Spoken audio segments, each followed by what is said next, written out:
10, 9, 8, 7, 6, 5, 4, 3, 2.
Hello there, ladies and gentlemen. 2020 may have been an absolute bad year, but we're about to make it better right here and right now, ladies and gentlemen. Welcome back to the one and only The Tally Ho Show.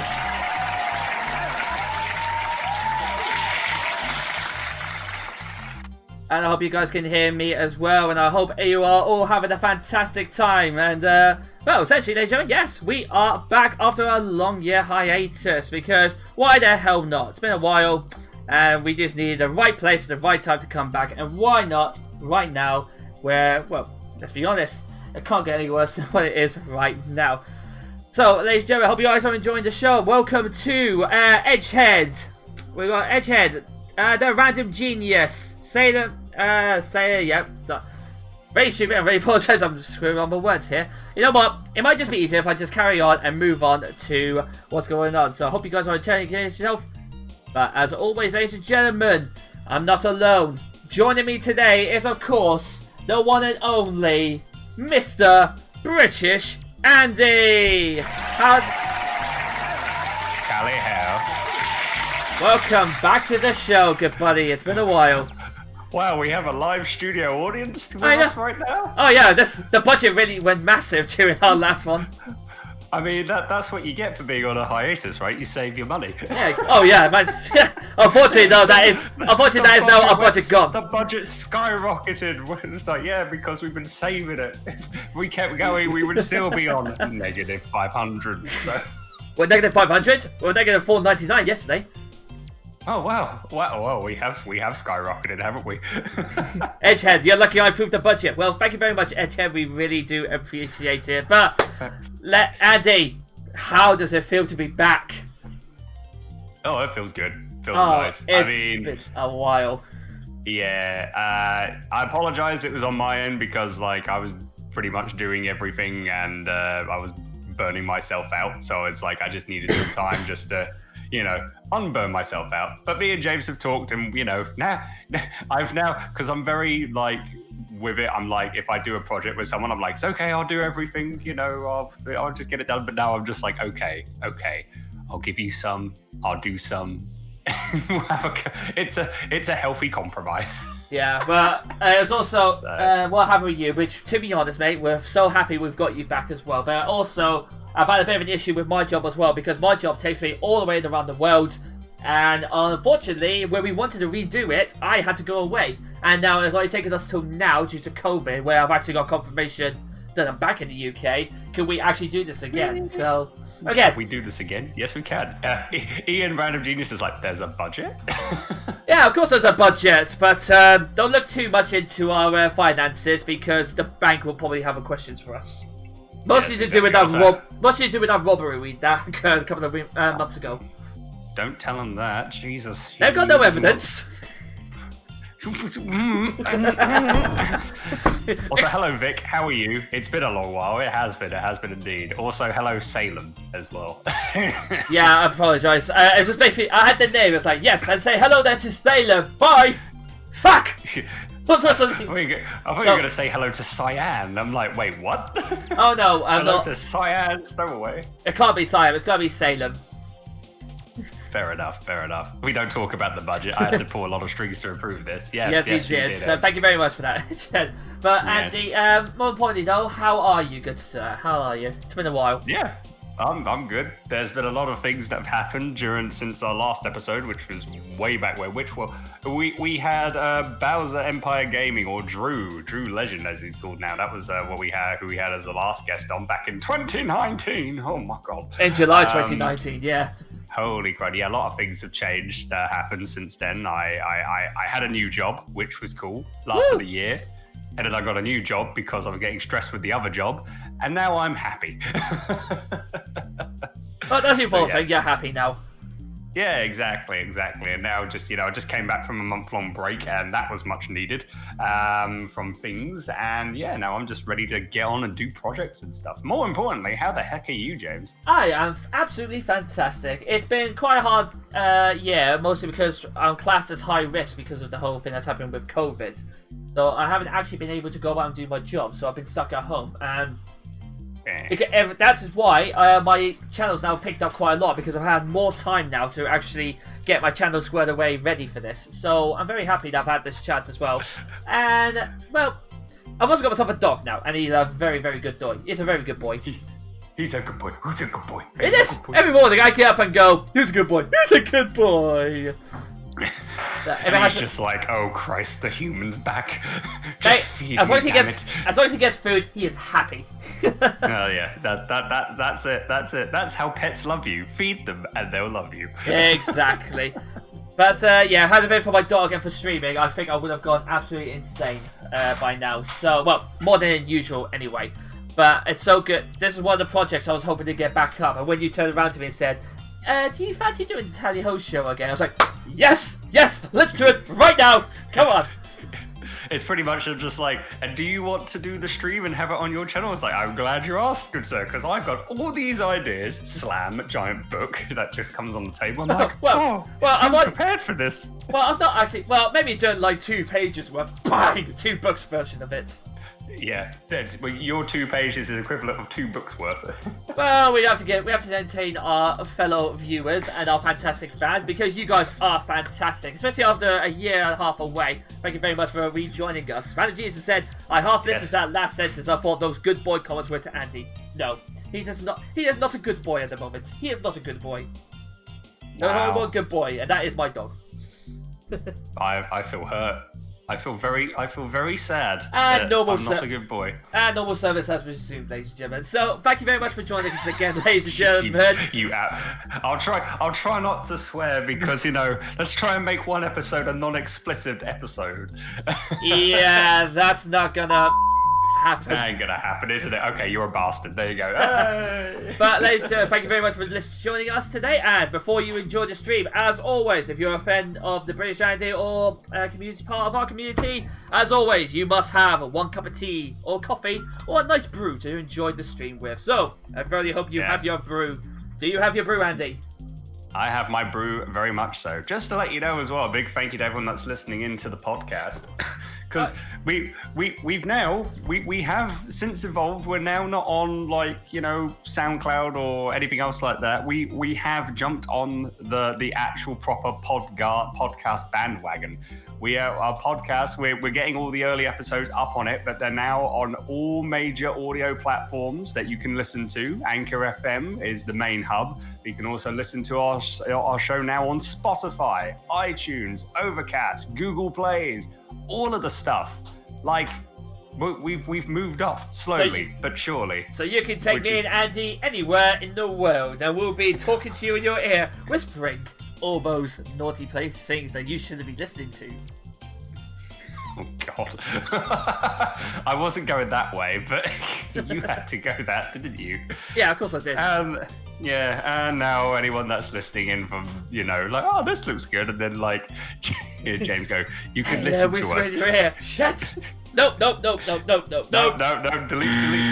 uninstall app. It's like, sweet Jesus. But yes, we are also on all major platforms for podcasts. So yeah, if you're listening in to anywhere, welcome. It's good to have you. Also, if you have a topic you'd like to discuss for us on a future show, you're more than welcome to send it over. We don't have a topic via email at this moment. So for anyone in the chat, if you have a specific topic you'd like to give us for our third topic, the viewers topic, feel free to send it to us anytime, and we'll pick one out at random, and then we'll just talk about it. But for future shows, if you would like to send us a topic, send us an email at thetallyhoshow@gmail.com with the subject Tally Ho topic. And I hope I'm sure you guys will give us fantastic subjects to all talk about, because in the end, it's just me and Andy talking, and let's face it, we need some intro from you guys. So be as thorough as you can in the chat as well. Let us know how you are doing and how you believe that the world of gaming is changing, or how it's not changing, or how COVID-19 has changed gaming as a whole. Or more specifically, when in God's name is the new Breath of the Wild coming out? Because I swear to God, I will not be happy with another delay to that game. I mean, yeah, that could be a very good topic to talk about. I mean, because this is the Nintendo / Super Mario Spectacular show. If you have a Nintendo / Super Mario S topic, you could talk about that. And if you're a Sega fan, then pretend you like Nintendo just for this stream, because we need the questions. Yeah, exactly. Edge is like, can you teach me how to do my taxes? We can't, but if you go speak to your local Yoshi, I'm sure he can help you. The one that's not tax evading. Which one? There are Yoshis that do their taxes, just as a heads up. It's like, just because one Yoshi evades taxes doesn't mean all Yoshis evade their taxes. Come on. Not too sure on that one there. Well, there you go. Okay. Yeah. Vix is like, when is Breath of the Wild 2 coming out? Simple, not anytime soon. I know, but damn it, I want it to come out. Age of Calamity in November, apparently. James should surface until then. Oh, just wait for that. Oh, no, actually, speaking of the future, that actually goes into our first topic very, very well. So, all right, let's talk about it, shall we? Shall we get straight into it, good sir? Yeah, let's go. I think it's your topic, isn't it? It is my topic. So, ladies and gentlemen, first off, I hope you are going to enjoy the stream, and remember also to give us an idea of what's going on, because as I said, we need all the help we can. But here we are for my first question for the stream. It is, of course, Ninja's question: the future Nintendo releases, the excitable and the meh. So, ladies and gentlemen, so as of Super Mario's just had its 35th year anniversary. It's 35, was it? Yes, it was. So we have got a lot of future Mario games coming out as well. But of course, next year is going to be Zelda's 30th anniversary. So this looks like for the next 2 years, this may be the years of Nintendo. So what I want to know from you guys is what Nintendo releases that are coming out soon that you are really excited about, and one of those that you really couldn't give a shit about. Love how you said that. It's brilliant. Well, short, sweet, straight to the point. Why the hell not? So, as always, go straight to the point. So, as always, since it's my question first, I'm going to open the floor up to Andy. So, Andy, future Nintendo releases, the excitable, and what's thinking meh. I mean, I can't really think of anything that's tremendously meh at the moment. I mean, you got Breath of the Wild 2, you got Hyrule Warriors, which seems to be a big talking point, which is pretty freaking dope about. I mean, there's quite a few that seem to be in the excitable category. I think one thing that is coming out, which I think has a bit of and it's not a game, it's more DLC, but it just got released because I saw the memes come out on Twitter, because you know what it's like when something comes out and everyone spreads the memes like wildfire. Was it Steve from Minecraft is now going to be a thing in Smash? Yes, he has been confirmed as Super Smash, and I think some other characters from Minecraft have also been released. I think Enderman's also been released. I don't know how to feel about that. Well, that's kind of because Minecraft. Minecraft, cool. I played Minecraft back in the day, and I enjoyed it. But I haven't played Minecraft for freaking over a decade. But it's kind of I don't know. It kind of feels weird for it being in Smash.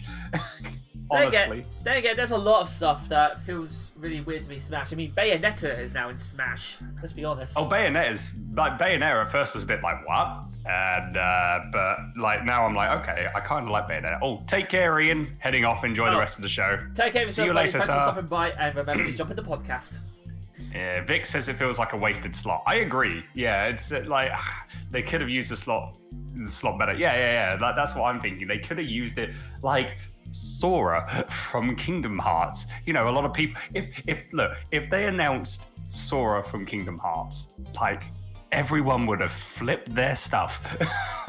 Honestly, I would have, because that would have been absolutely awesome. But instead, we've got Blocks the game. Or Minecraft, as I call it. Or people call it. I know. The one thing I have noticed, though, is Kirby as a Minecraft character. Oh no! I haven't seen the trailer. Have they showed that? Have they showed Kirby as a Minecraft character? I have seen still images of when he sucks up Steve, and it turns into. Is he a block? He's a block. Oh my god. I mean, that will probably be adorable, I think. Yeah, okay. That would be adorable, I suppose. But still, it's kind of like out of everything, and a lot of people like. I don't know. Just well, today is Minecraft Live, and I think Sakura was present. Oh right. No, okay. Well, that makes sense, I suppose. But I don't know. It's just kind of a thing where I'm like, it's a 50-50 because I know a lot of people, probably are happy about it, and other people are like, dear God, why? Yeah. But that's just me. But for excitable, I mean, it has to be Hyrule Warriors. That's got to be something. It's got to be something that's coming out.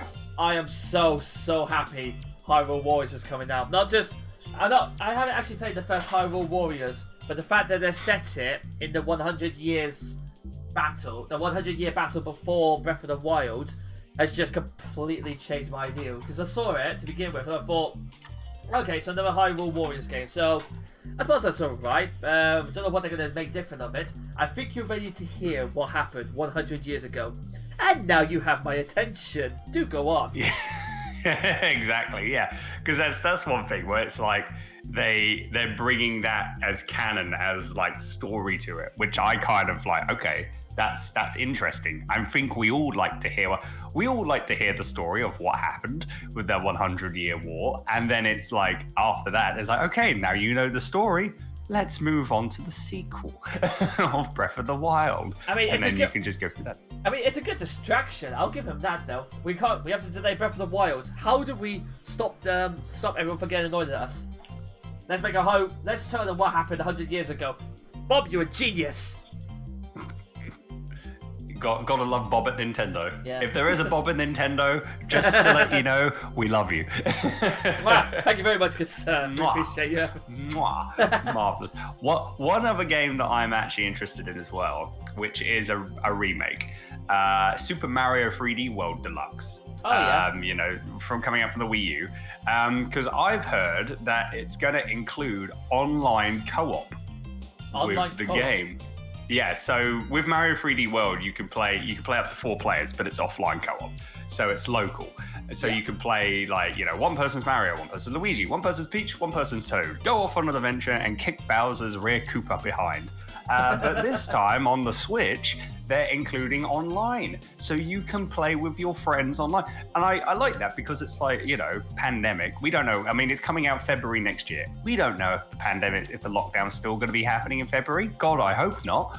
But it's like, you could be able to play Mario 3D World with 3 of your friends online. And that I like that. Stuff like that would be great. Especially when we've seen it happen like Left 4 Dead. With online campaigns like Halo. That's now a thing. Having an online campaign game for Mario, perfect. That's just awesome. So I'm interested to see how that works, and just don't let it be like Smash where there's latency issues and it's like, I'm going to touch the goalpost, why am I lagging? Disconnection. God damn it. Or if you're in Fall Guys and you cross the finish line but nobody else does because the whole place has just died, so you're just going back and forth over the finish line. Oh god. Yeah, that happened yesterday. That was so much fun. Oh, I bet that was fun. Here is the question about Nintendo and their releases. Is somebody at Nintendo a time traveler? Because all I'm going to say is they brought out Animal Crossing at the most perfect time. Oh, I know. That was almost too perfect for Animal Crossing to get out. Oh, this is a game about having a life outside while you're stuck indoors. Haha! It's like, Bob, you're a genius. Yeah, it's Bob again. Bob the genius. Bob, you should replace Doug Bowser and become the head of Nintendo of America. Sorry, Doug, we love you though. We love you. We do love you, but Bob's the genius. Bob the genius. Can he pick a good date for this game to come out so everyone buy it? Bob the genius. Of course he bloody can. You really had a try for that one, didn't you? Yes, I did. I'm sorry. I had to get it out. I thought Bob was a builder. Well, he was a builder, but now he works at Nintendo. He's now a genius. I thought Bob was a builder. Well, he was, but, you know, thanks to the lockdown, he couldn't really build much, so he had to get a second job somewhere. God, Bob was a builder. Then the pandemic happened, and now he's a streamer. Oh, God. I thought he was also a guardian. Was he a guardian? I don't know. I think he might... I only watched the early episodes of Bob the Builder way back in the day when I was a kid. I don't know what happened. Bob the Builder has probably got... He probably has his own anime now for some reason, maybe. Oh God, Super Saiyan Builder. Super Saiyan Bob.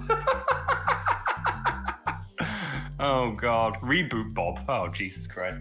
Anyway, we're talking about Nintendo here. Yeah, this is a Nintendo Super Mario show. We're talking about Bob the Builder. Great.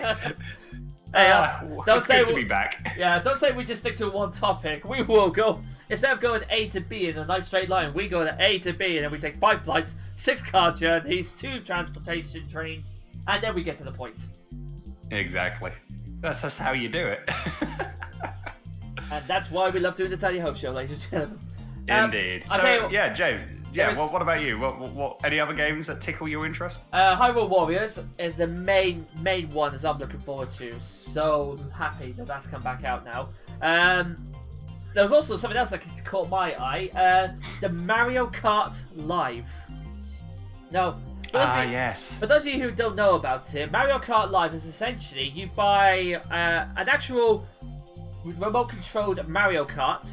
It's got a camera on the back of it, and thanks to augmented reality, you can actually turn whatever room you're playing in into your own circuit. And I'm not going to lie, that is one of the best things I have seen in a long time. Fair enough. Fair enough, though. Nintendo's going to know what the inside of my house looks like and what my dog looks like. But I have got a good circuit planned over that already.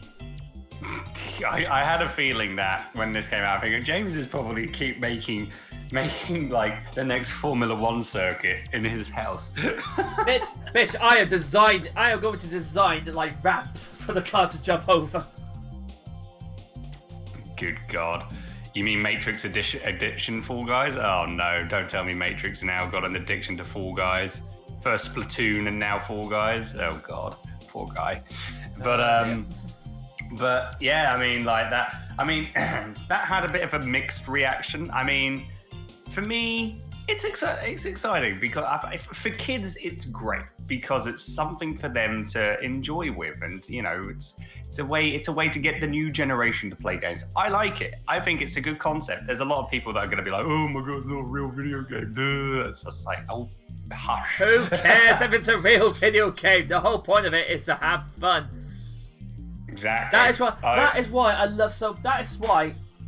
love Nintendo just as a company and with the games they make, because it could be you've got PlayStation and you've got Xbox. Now, for those of you who do love Xbox and PlayStation, that's fair enough. That's your own choices. Personally, I love PlayStation. I'm a big PlayStation mad fan, but I love Nintendo's initiative. Whereas you've got Sony and Microsoft are basically trying to build up their strength to try and get pretty much real life graphics installed in everything. You've got Nintendo going there, over here, going, no, let's smoke all of this coke that we have, and let's see what the fuck we can come up with.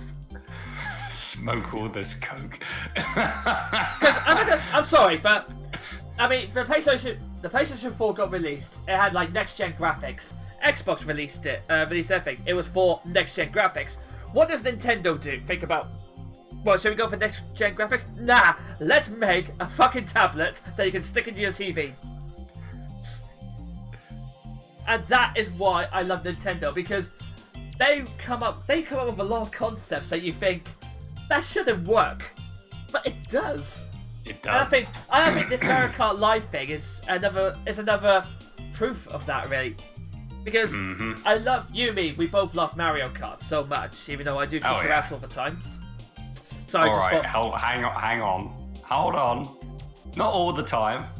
Most of the time. Yeah, thank you. Most of the time being 9 times out of 10, I still kick your ass.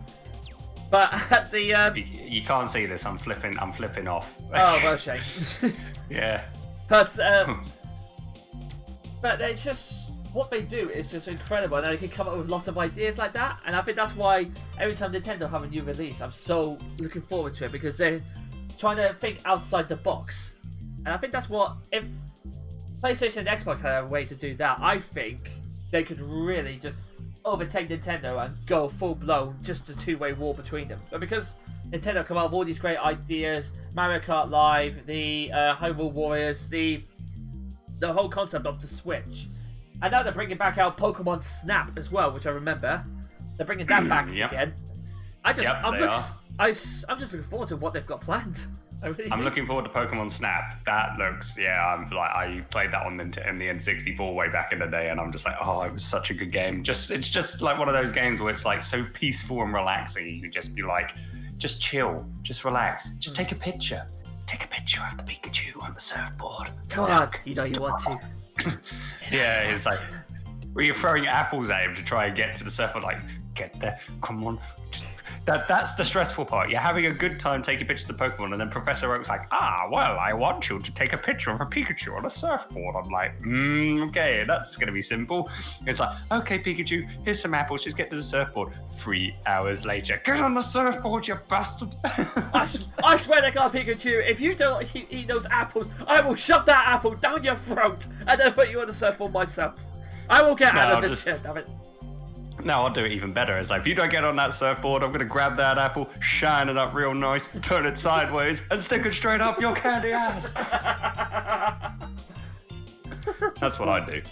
But yeah, no, it's like, apart from that, it's nice. And that's why Andy was almost immediately removed from the Kanto region.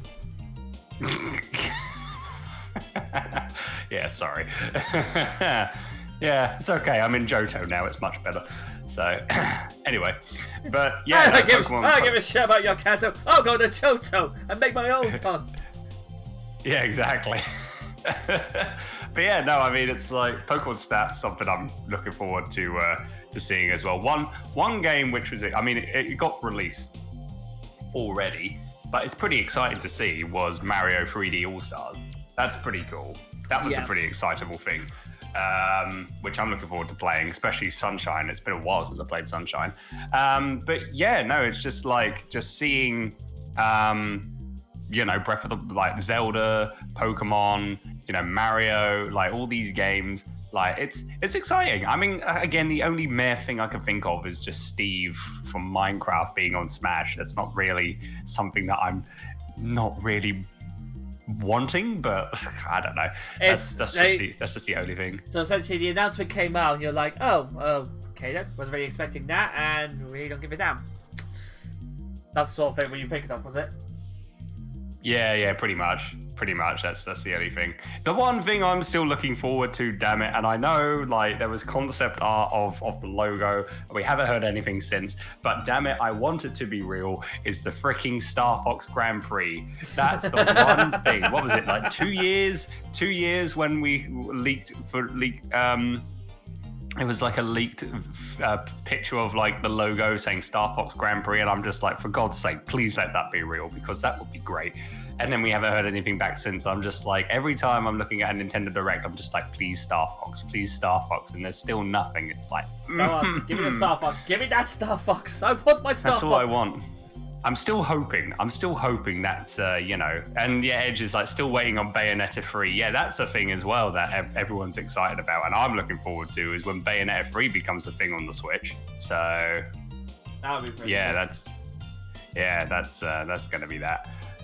But yeah, I think we've got a pretty good amount on what we wanted to discuss about for this part. Yeah, I'm pretty happy with that. If you are, buddy. Yeah. So conclusion for you, sir. Okay. Future Nintendo releases, the most excitable and the most meh. The most excitable for me is definitely going to be Hyrule Warriors, Age of Calamity, Mario Kart Live, and Pokemon Snap, and then eventually, when they release it, Breath of the Wild 2. Fair enough. Yeah, I mean, Breath of the Wild, Hyrule Warriors, Pokemon Snap, something I think I'm looking forward to. And then Super Mario 3D World Deluxe, because, being able to play online with 3 other friends would be something that will be very excited to see. And the most the only thing I can think of is just Steve from Minecraft being a thing in Smash. Yeah. I don't want Minecraft in my Smash, for God's sake. Zora in my Smash is fine, but Minecraft, no, please. Anyway, yes. But yeah, that is going to be the end of the first question. So I hope you guys have enjoyed that. And if you have your own little minds about it, then let us know down in the comments. And as well, don't forget, we do also have our viewer question as well. So if you have a subject you want us to discuss for a future show or for this show, then post a message on our Twitter, Facebook page, our email, and even post it on here on the chat. And who knows, we might be discussing your topic on the next show. But I think we've talked on long enough. Andy, do you think we should start playing some music for all the brilliant people who are currently listening to us? I think we shall. I think we will. And so, since I introduced us, it is your music choice. So, Andy, would you like to tell us what your first music choice is for today? Yes. And because summer has come and gone, sad face, I feel like we should try and remember the good times of summer, where it was nice, warm, sunny. You could just chill by a beach and just not give a hoot about what's happening in the world. So for my first choice, it's going to be from Mario Kart 64. It's Koopa Troopa Beach. Fantastic, thank you very much. So we're going to go start off with Andy's choices of music with Koopa Troopa Beach. And you are currently listening in to the Tally Ho Show with me, James. And me, Andy. And we'll be right back after these awesome songs.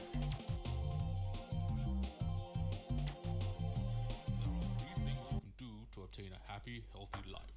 Eat your 5 fruit and veg a day, explore the world, and listen to the Tally Ho Show podcast with Andy and James.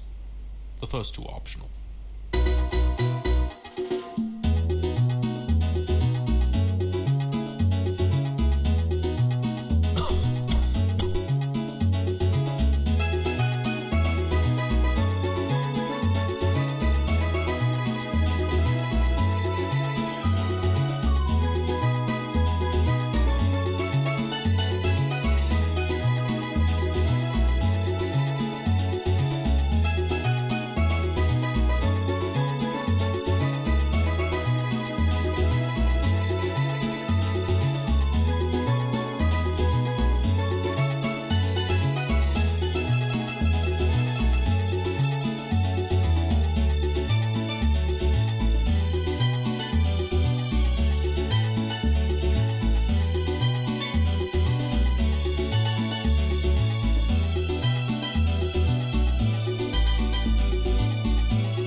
And hello everyone, and welcome back to the Tally Ho Show with me, Andy. And me, James. So hopefully you enjoyed those awesome tracks which we had for you. What we just played just now was from Pokemon Battle Revolution, Sunny Park Colosseum, and then from Mario Kart 64 was Koopa, Troopa, Beach. And now, as you can hear the music playing in the background, it's now going to be time for James's Great Adventure. Woo!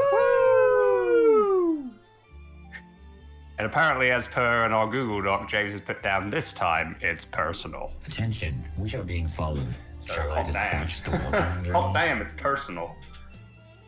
Oh, we're also being followed as well. Thank you very much for the follow there. Damn! It's an SJ. Hi, SJ. Hi, SJ. Thank you very much for the follow, and it's for you, good sir.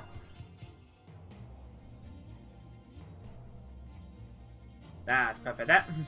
Give a shout out to our brand new follow-up. Thank you very much, and welcome to the team. There you go. Hello, SJ. How are you? Hope you're well. So yes, you're just in time because we're about to do James's Great Adventure. So where we left off, let's see.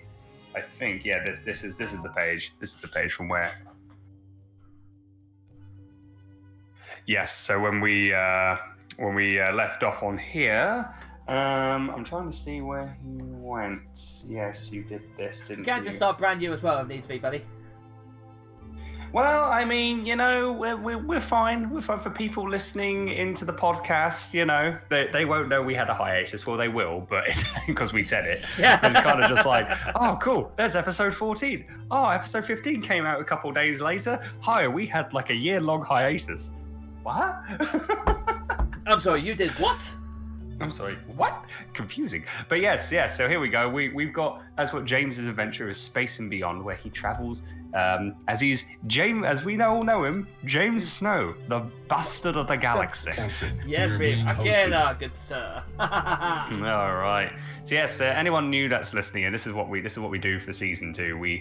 I've got an adventure book for James. James has an adventure book for me. We go on our merry way for a nice journey across, wherever we go. Yeah, space and time for James and me in an apocalyptic world where the USA were in a World Cup final, which is very, very strange. Parallel universe, I think, where, USA are like Brazil in that they're bloody good. Yes, so we just go through this. Whenever we have a guest on, either myself or James, whichever adventure we're on, we have a special power. Our guests give us powers in order to, progress through the story. And that's pretty much it. We do this for about 10-15 minutes. It's just short, for one part, and then at the end we return to it when we're on a bit of a cliffhanger, and we'll see what happens later. Ooh, and hopefully this time I will get my fantastic ending. Maybe. James Snow will no longer be the bastard of the galaxy. He will just be the bastard of the universe. The bastard of the universe. Oh my god. Is that all you wanted to be? You just want to be the bastard of the universe? May have thought about it once or twice. Oh, wow. For once or twice, eh? Yeah. Only once or twice? Really? Yeah, once. 1, 2, 100. Okay. Yeah, now the real number's coming out. Shut up. You just go to bed. You're just like, James Snow, the bastard of the universe. Every night. Well, excuse me, good sir, but that has a fantastic ring to it. Well, I mean, yeah, fair enough, I suppose. Well, James, shall we just jump on in your adventure? Yes, let's jump back into the adventure. Okay, so where we left off, you actually landed on planet Earth. Ah, planet Earth. Yes, a very nice planet, I believe. Yes, indeed. So I think this is yes, I believe this is where we go, because this is where I got to put the page. Click on there. I think maybe. Hang on, let me just check. Some more technical difficulties, ladies and gentlemen. Oh no, it's not difficult. It's just in case. I think actually, you know what? we'll go back because it says you went to Earth, but then on the previous page it says Earth fascinates you. So you know what? Just for this, just to make sure, I might have said this on episode 14 for people listening to the podcast, but because it's been a year since we've done this, I'm going to go back to the previous page that we had where we had the bit of a cliffhanger, and then we'll see what you go for. Oh, I love the fact though. It ends with Earth. You find Earth fascinating. Like now, with Earth in the pandemic, do I find it fascinating you now? find Earth fascinating. It's like, if it was 2020, you'd just be like, nope, detour. I'm going to Venus. Beep, beep, beep. That's exactly that. That's what all aliens are doing right now. They're like, nope. No. That's fine. It's fine. You've got enough shit to deal with. Oh, that's it. I'm going to Uranus. I'll see you later. Why are you guys laughing? Wow. All right, here we go. So, Earth, James, fascinates you. Apparently. Apparently. You have heard many stories about its history. A history of violence, of greedy ways, of great destruction, and hatreds that smoldered for years and even generations. Jesus Christ, this is accurate, isn't it? AKA 2020. Yeah. It is described as one of the most hostile worlds, aka 2020. Yep. And only real adventurers risk spending much time there.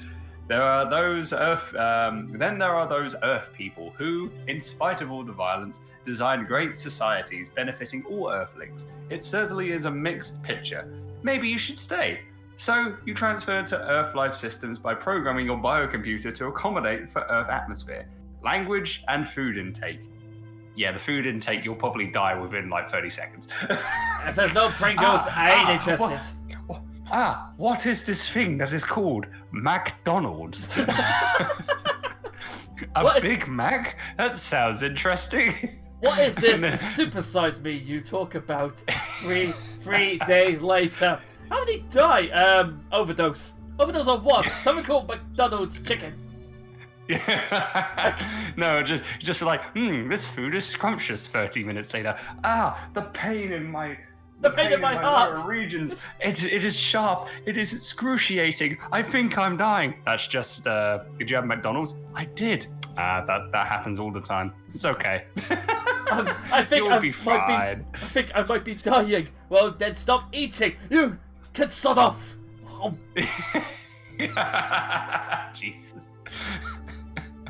Okay. You find Earth types open and friendly, but you recognize an air of suspicion among them. So, I'm trying to remember. Do you stay on Earth, or do you leave?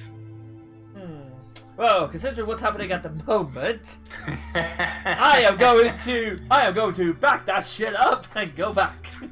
You're gonna back it up, eh? Back it up. Because previously, last year, I probably would have said, yeah, let's stay on Earth, let's see what happens. But right now, whatever's going on in the world, I think, you know what, I'm gonna take my risk out there in the unknown universe where there are probably monsters 20 times the size of me. Oh god. Well, are you ready? I'm ready. Okay. Oh dear. The telepathic video discs on the spaceship portrayed the problems on Earth. Too many people, too little food. How the hell is there too little food? You got McDonald's, for God's sake. And too much crime. And too much pollution. Now that you are actually on Earth, you realize that those problems are real. It frightens you. Where do you start to solve these problems? What can be done? It's too late. You can't leave the planet. An enormous tremor shakes the ground.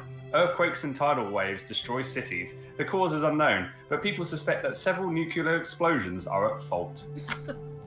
The end. So pretty much you died in a nuclear explosion. So I tried getting off the planet, but I died in a nuclear explosion. What goddamn would have happened if I stayed behind anyway? I don't know. I'm sorry. You know what? I'm sorry, but You are kidding me. that's ridiculous. That's utterly ridiculous. Utterly redonkulous, say? Yes, definitely. Well, okay, all right. So we can go back if you want. Now, you know what? Let's start again from scratch. Start again. Yeah, all right, go on. yeah. Start again. All right. I should be hang on. I should be getting like little achievements that are busy read. Like you can. You tried. Escape isn't. You can never escape. Die by a nuclear explosion when trying to escape. Yes, indeed. So, for those of you that are new, that don't know what the hell's going on, so James was born on a spaceship, traveling between galaxies on a dangerous mission. You know, your parents are not from the same galaxy, but both features common to those found on the planet Earth and the Milky Way galaxy. And because you're born in deep space, you must choose a galaxy and planet of your citizenship, James. So let's see, you got to choose the planet Kenda in the galaxy of Pintum, or the planet Croyd in the galaxy of Opos. So where do you want to go? Do you want to go to Kenda, or do you want to go to Croyd? Let's go to Croyd. Go to Croyd? Yeah. Just making sure to see where your parents are from. I just want to make sure if they make sure where the bastard parents are. Yeah. Let's see. So you say you want to go to Croyd, right? Yep. Alright, let's go to Croyd. Croyd! What a name. You can't resist this planet and its unknown past. When the mission commander mentioned the hope for a bright future, you decided you must go there. It turns out that it is home of your mother. There you go, Croyd. It's the home of your mother. She embraces you, wishes you luck, and gives you a small metal object on a chain. Perhaps this will help you. Just as you're about to go for your final briefing, a young member of the flight crew rushes up and says, "Let me go with you. You may need my help. You don't know him well, but you always have found him warm and helpful." Oh god, yeah, I remember this. His name is Murmur. His broad smile makes you feel happy about the adventures that lie ahead. Of course he can come. The head of research warns you about Sunpo, a giant star 12 times the size of Earth's sun. Sunday is in its path, and its enormous gravitational pull could be dangerous. The head of research also cautions you about the black holes and supernovas.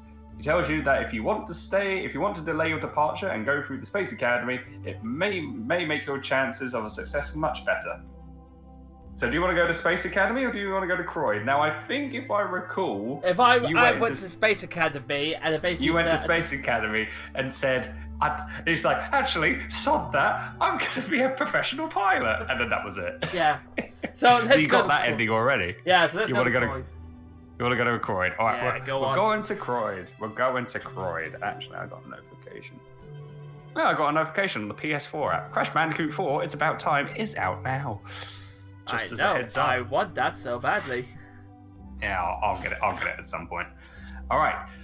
You want to be on your way, even though it might be a rash decision. You and your new companion, Murmur, climb aboard the space pod. You enter the proper numbers on the flight panel, and you launch into space. Whee! Murmur, check the... Whee!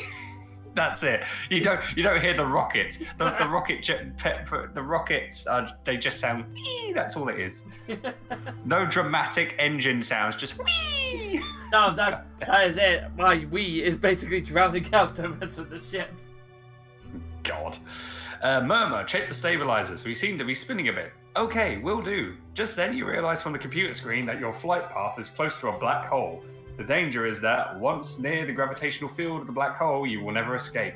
Murmur helps you check the data input to the navigation system. Yes, I remember you, Murmur. Jesus Christ, you look interesting. I love the fact you say, you look interesting. Can we see it? Fuck no. Yeah, no, I can't show it to you because it's like we don't have cameras yet. Yet. Season 3. Season 3. Yeah. To your dismay, you realise that instead of punching in the figures 4,800, you actually put in 4,008, and your path is now locked into the black hole. Murmur stares at you in horror as the pod continues to move towards the black hole. People who have been trapped by black holes have never returned. So if you turn on the full power in the hopes of breaking through the gravity field and landing on the black hole, so do you want to do that? Or if you put up the energy repulsion shields to try and escape the black hole, so do you go in or do you escape? We escape. I will escape. Alright, you want to escape, eh? You want to escape, eh? Let's see where this takes you.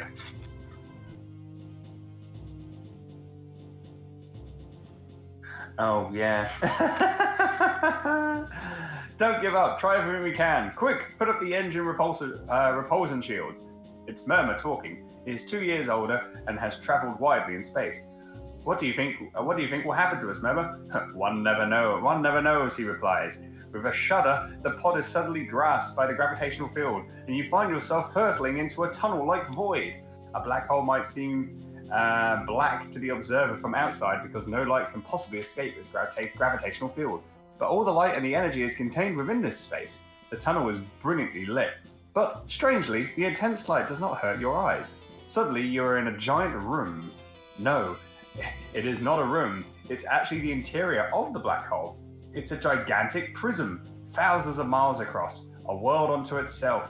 You are no longer frightened. You and Murmur leave your spacepod to begin life in a new world. The new world is peaceful. The people are friendly and eager to welcome you and Murmur. No one is in a hurry, and work is pleasant. There is food and housing for all. It's a good world. The end. Well, to be honest, you found a good world. You found a good world.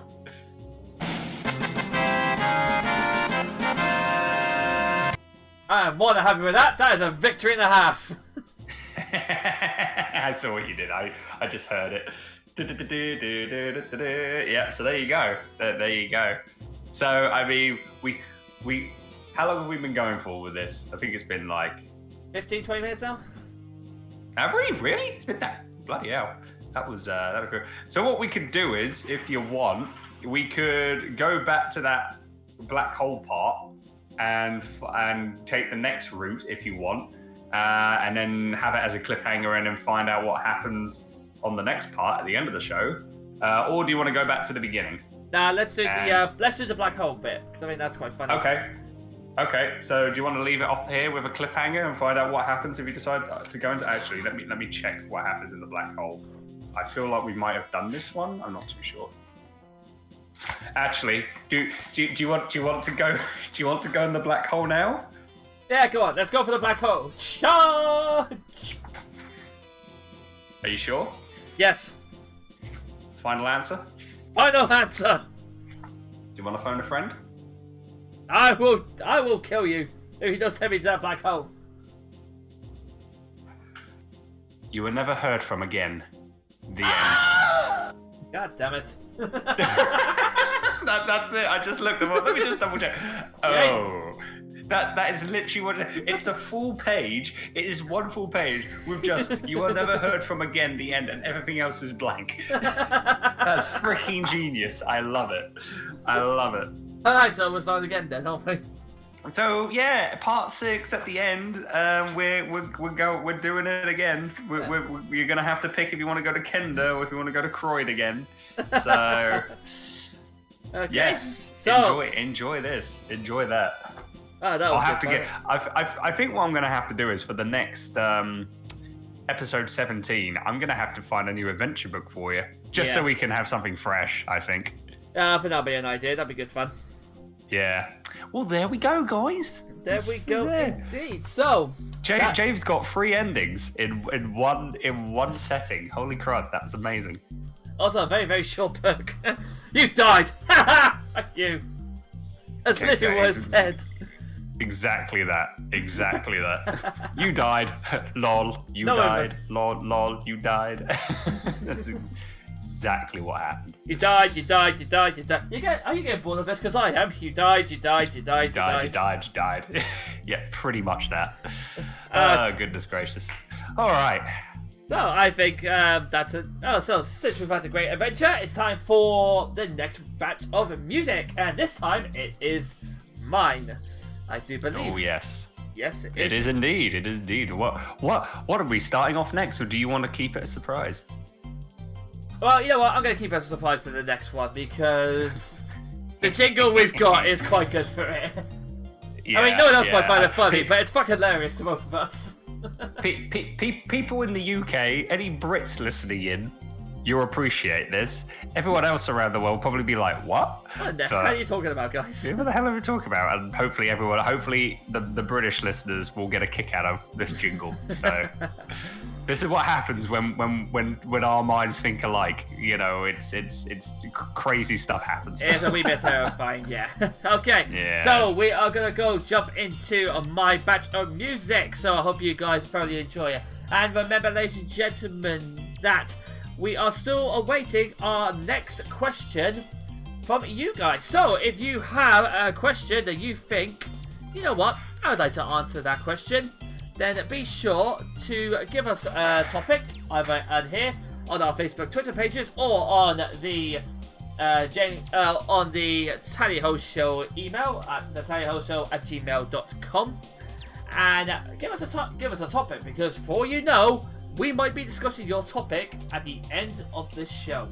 Until then, ladies and gentlemen, keep thinking long and hard about it. We're going to get straight into our next batch of music. Thank you very much, Andy, for putting it there. That's the email address that you've got to put in for. Yes, and be sure to type in Tally Ho topic for your subject. Absolutely. So we're going to get on with our next batch of music. So I hope you guys are enjoying this so far. Get yourself a brew, get yourself relaxed and chilled, and you are listening into the Tally Ho Show with me, James. Me, Andy. And we'll be right back in just a second.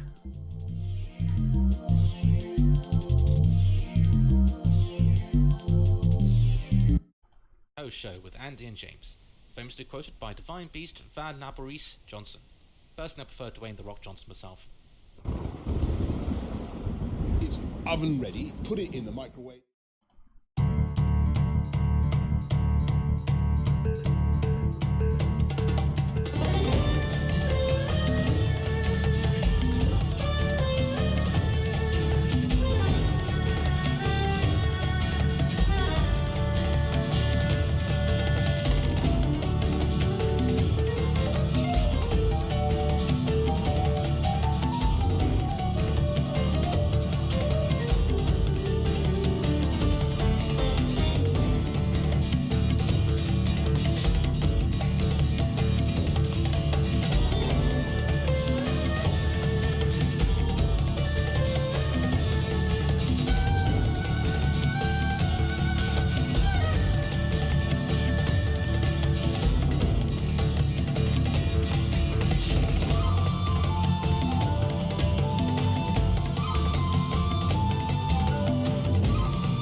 Andy and James are trained professionals. Do not attempt anything you hear in the Tally Ho show by yourself.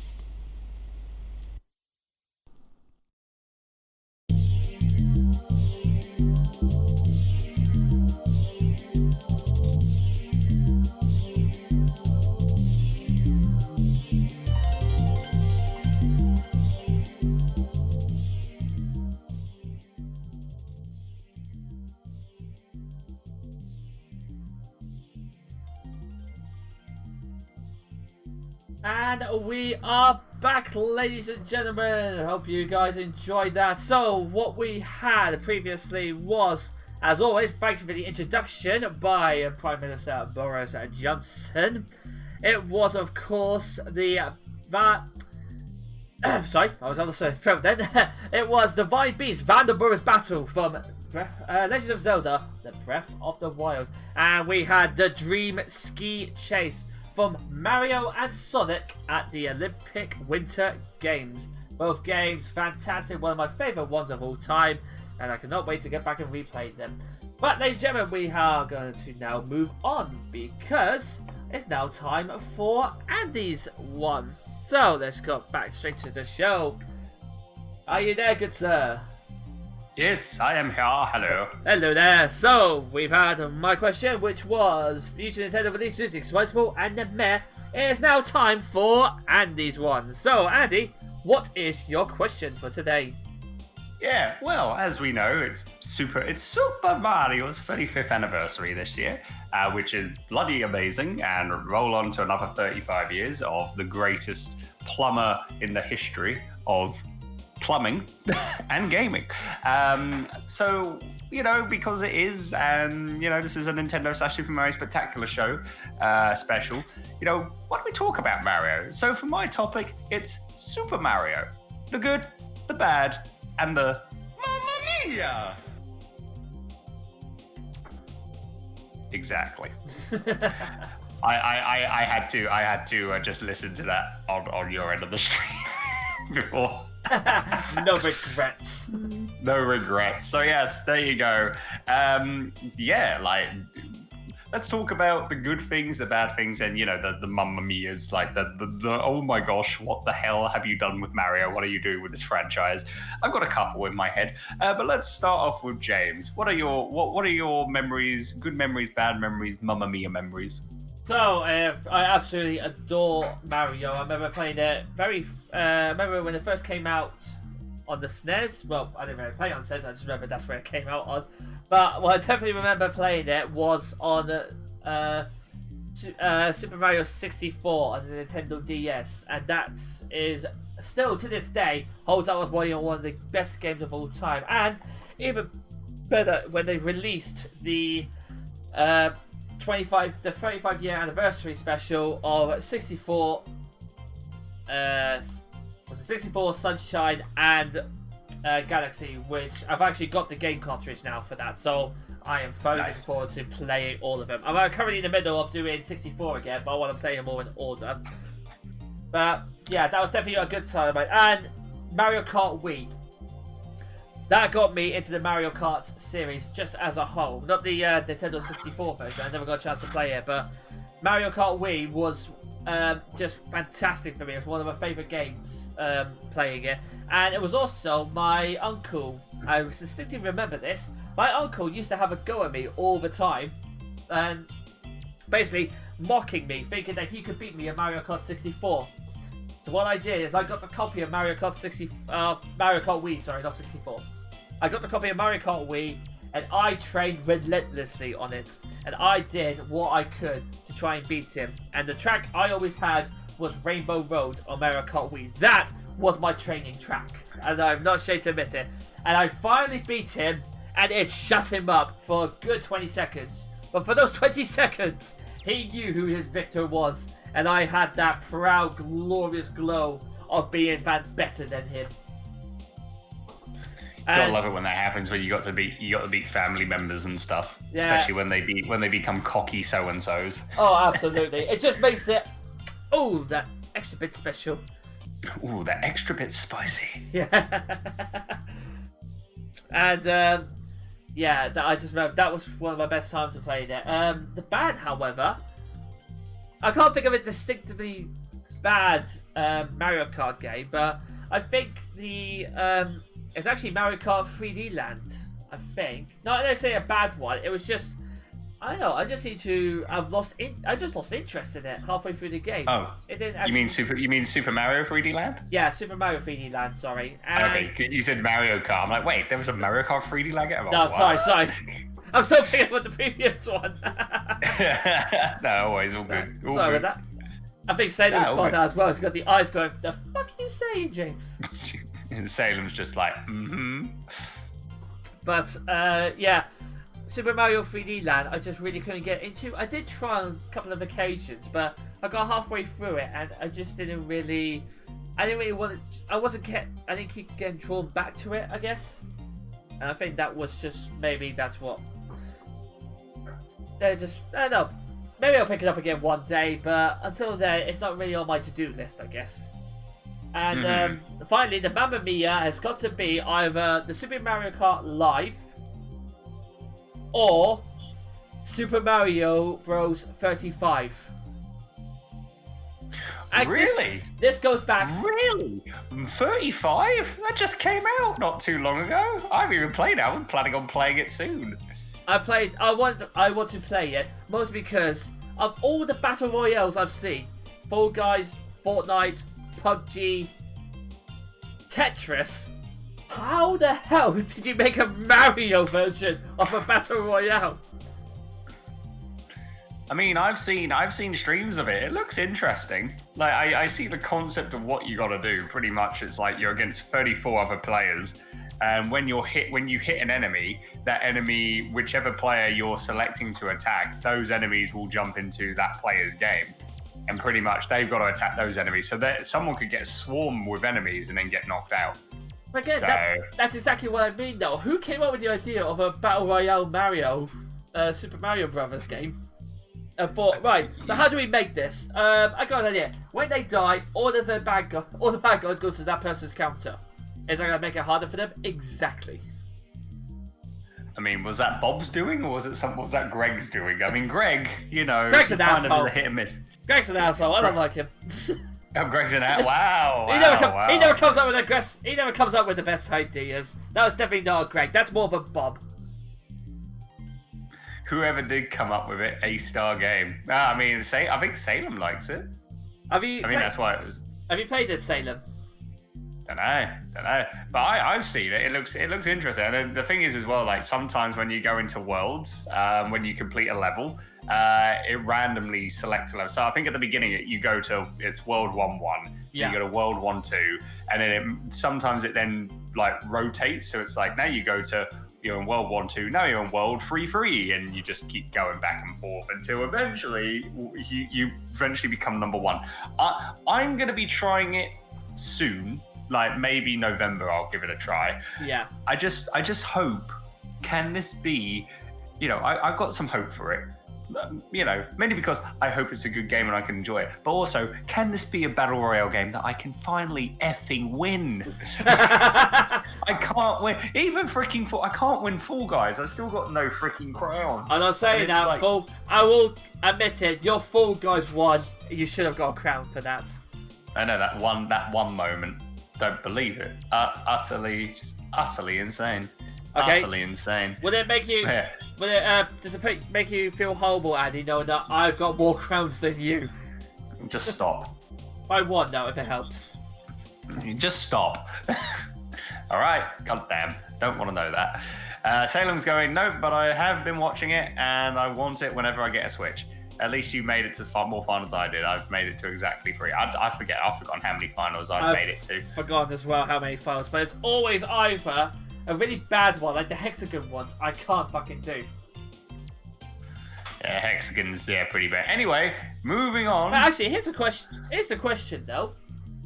That has anyone actually reached the end of Super Mario Battle Royale? Because I know it keeps going, like you keep following all the worlds, don't you? Has anyone actually managed to reach Bowser or something? Because I want to know if that's the case. Like, which one? Oh, for 35? Yeah.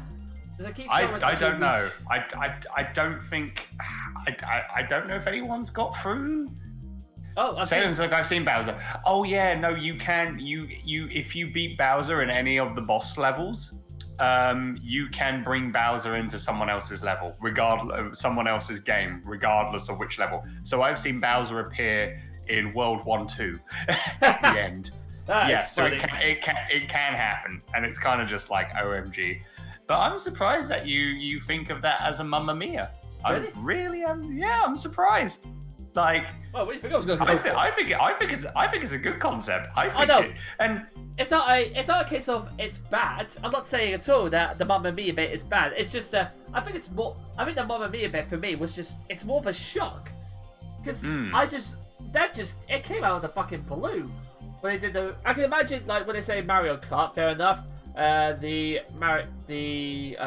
games for it, so the Sunshine Galaxy, all that stuff. Yeah, fair enough, that makes sense. There's a Battle Royale now coming out for it. I'm sorry, what? There's a fucking Battle Royale? I mean, yeah, very, very true. Yeah, I mean, and the other thing as well, it's only going to be available for a limited time. Yeah, like, see, it's only going to be here until like the end of the year, and then that's it, and then they're going to remove it. Yeah, see, that's a bit weird as well. Why are they basically keeping it for a certain amount of time and then just getting rid of it as a whole? I can understand with timings on like games like Fortnite when it changes seasons, Fall Guys when it changes seasons. I've never known something to do like an actual game to basically say, yeah, after this times, yeah, that's it. The whole game's fucking gone. Vic's like, really, I know why. It's like, feel free to tell us, Vic. Feel free to tell. I would say probably because it's his anniversary. So after when next year hits, it's like, you know, Mario 35. He's going to be 36. No need to have it. They'll probably bring it back when it's 40th. It's now Super Mario Bros. 40. Da da da. It's like, you know, they'll just bring it back, but they'll just add like a few more extra slots. 40. Add Luigi to it. Or add Luigi. Oh yeah, Year of Luigi. That'd be cool. See, I would want that. That'd be great. But you do love Luigi, so I'll get you that. Ouija is number one. Ouija is number one. Vic's like, think about this. Nintendo selects $20 self physical copies for Super Mario Bros. 35. $20 self physical copy. Isn't it free though? What was a free game? Unless they're thinking that for sales wise, it's only going to be for a temporary time. Maybe. Yeah, I'm not too sure. I'm not too sure. They did that for Rocket League though, didn't they? They made it pay to play, and then now it's all completely free. Now it's all completely free, yeah, pretty much in a nutshell. So, yeah, okay, well that's fair enough for what you have, sir. Yeah, so that's my idea anyway. But how about you, though, mate? What do you think the good, the bad, and the Mamma Mia is? I mean, for me, for Mamma Mia will be like, you know, good, bad, and ugly. At a cheaper price. It's free, but remember Nintendo selects as a line of Nintendo products that gets bestsellers at a cheaper price. Yeah, very, very true. I mean, that's very true, though, Vic. You do have a point there, sir. So yeah, I'm gonna go with Mamma Mia being like, oh, Mamma Mia, what the heck, or Mamma Mia, here we go again. My DMCA. No, I mean Mamma Mia. Oh shit! Here we go again. Oh god, you had to put that meme in, didn't you? Oh, brilliant. I totally forgot about that. So for me, the good has to be, you know, Mario 64. That was like the first Mario game. Well, the first Mario game I ever played was Super Mario Land on the Game Boy.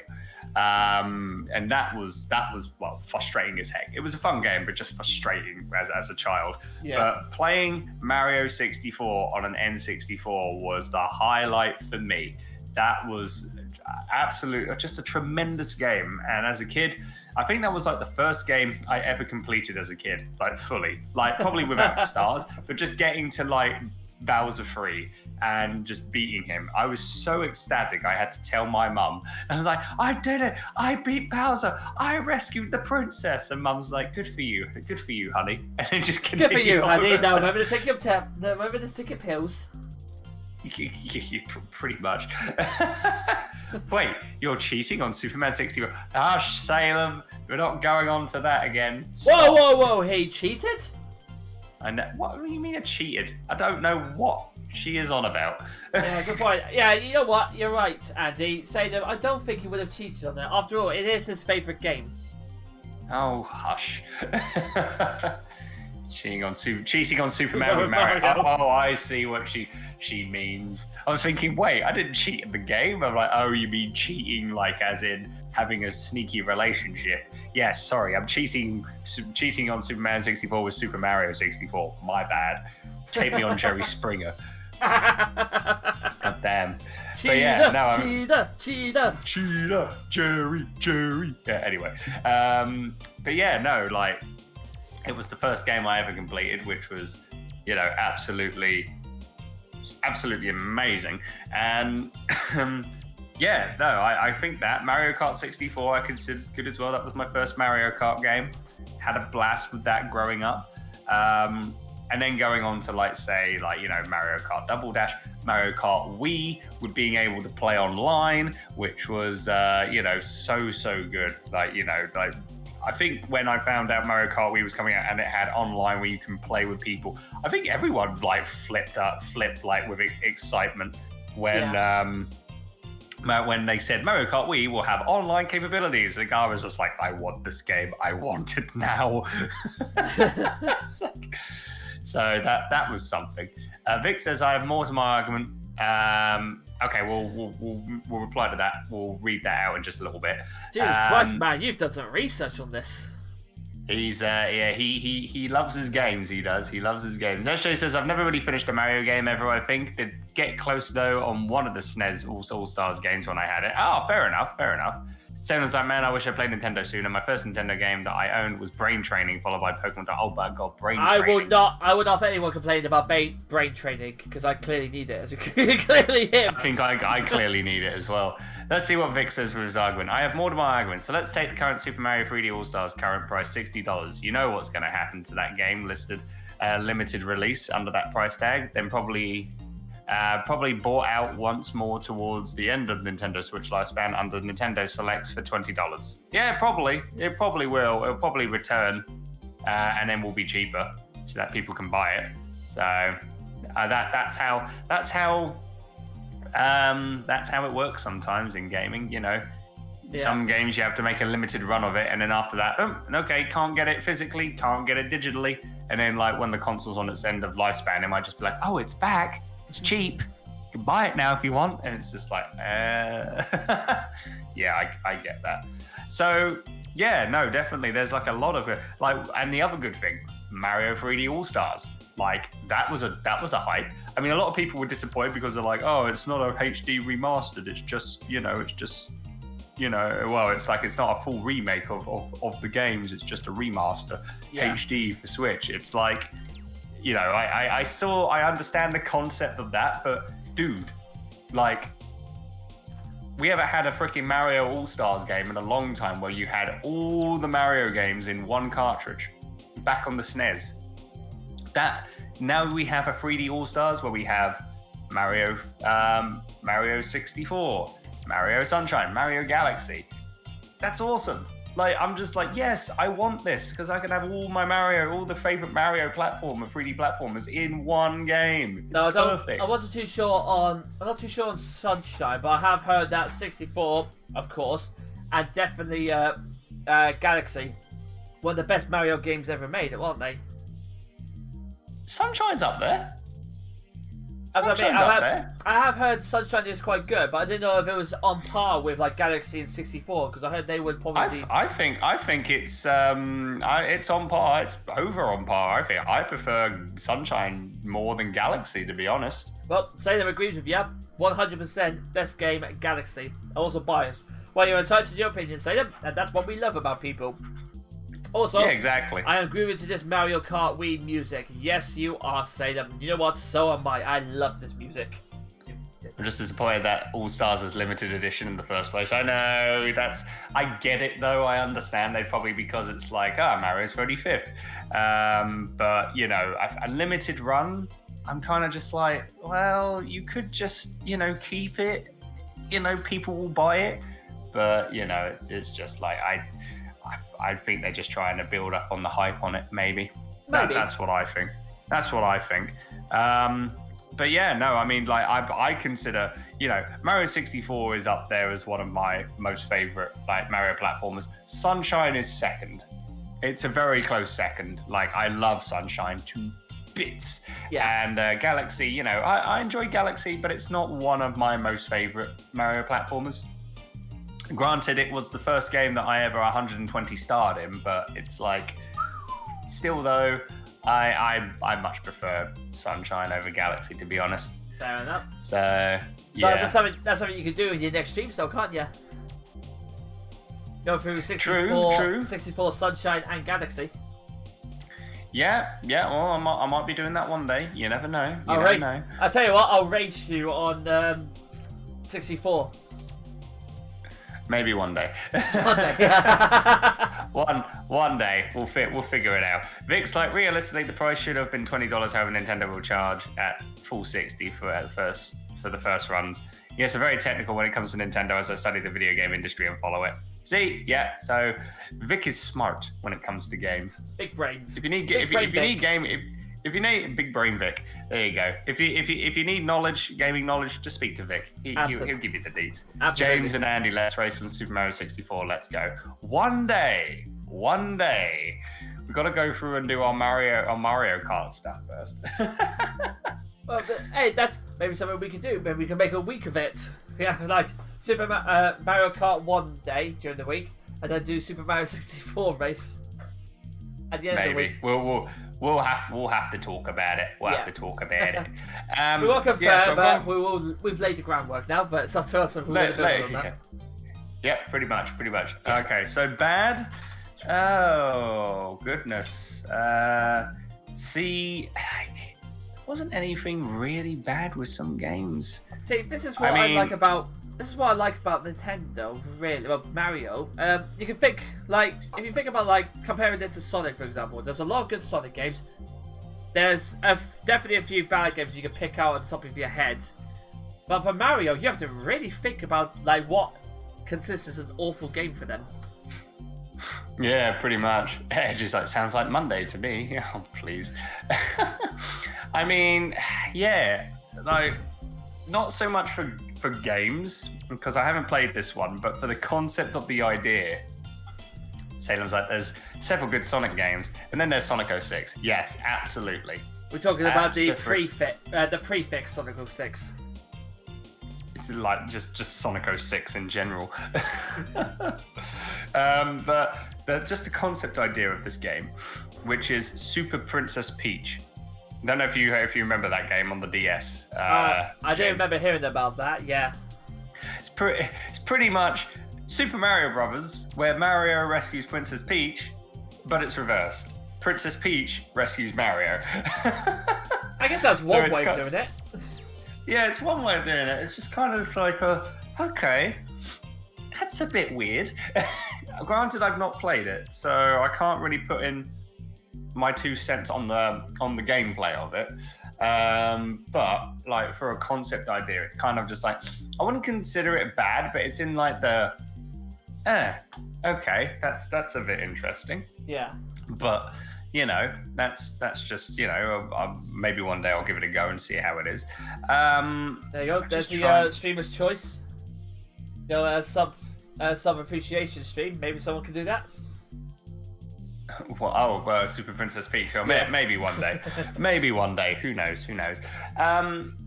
But yeah, for bad, geez, I can't. It's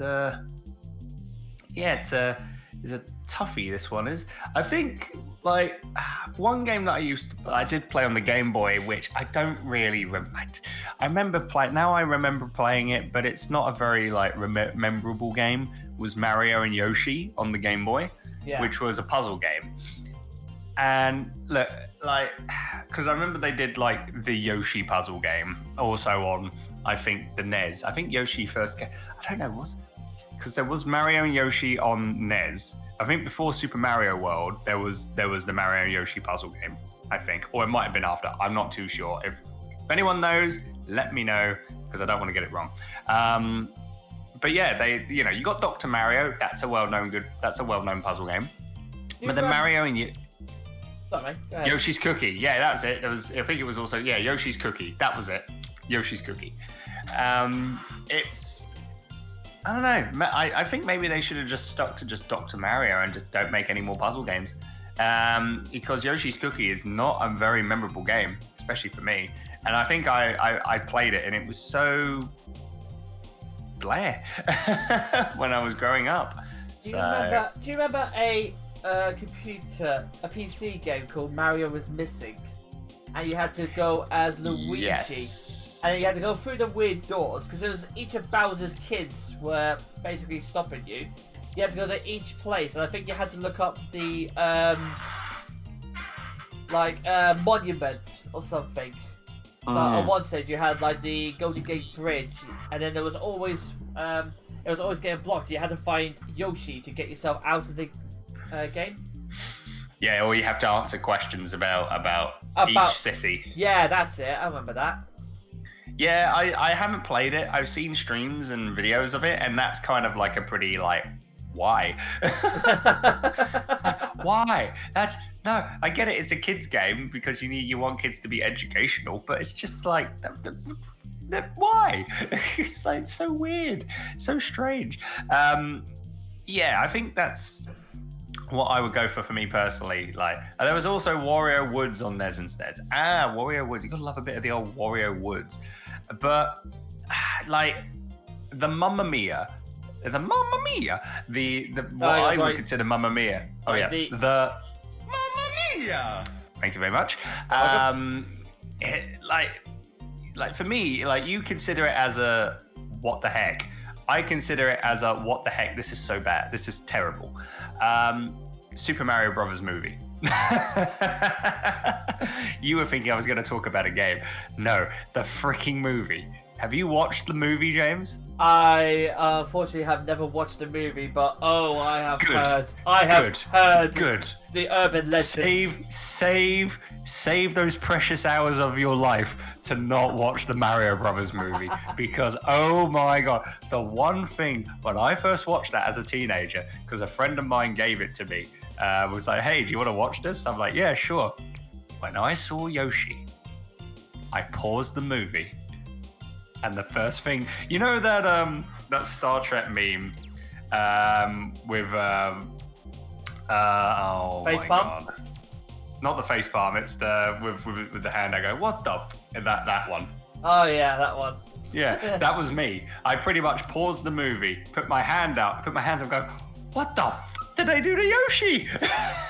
He's like, what did they do to Yoshi? It's like no. It's like if Salem's like, I've seen about it. I don't ever want to watch it. I think my parents have it on DVD yesterday. Says, oh dear God, that's so bad. I can imagine you. I can imagine you sitting down watching it, and when it gets to the Yoshi bit, you just pause the movie, stand up, and just go, this movie, the people who made this, everything about this. No, I'll just do the SpongeBob movie. Pause it. I'm out. That would just be me. That would just be me. But yeah, no. Here, I'll spoil it for those of you that haven't seen it. Don't worry, I'm gonna spoil some stuff for you, so you don't have to watch the movie. I am saving. Damn, so much profanity. We just can't help it. This movie just drives me nuts. I just Enderman out there. Yeah, pretty much. Get out of that. So Toad is a freaking junkie. Right off the bat. Well, he has mushrooms on his head, so that kind of helps. Well, yeah, he's stoned out of his mind. He then gets turned into a Goomba. So then he's Goomba, a bad guy. It's like, Goomba, fuck you. Yeah, that happens. Yoshi looks like, Yoshi looks like a dinosaur. I get it, because Yoshi is a dinosaur. But it's like, but the cuteness is gone. The cuteness is gone. It's so sad. Princess Peach is a bad guy and stabs Yoshi at one point, and I'm like, what the hell?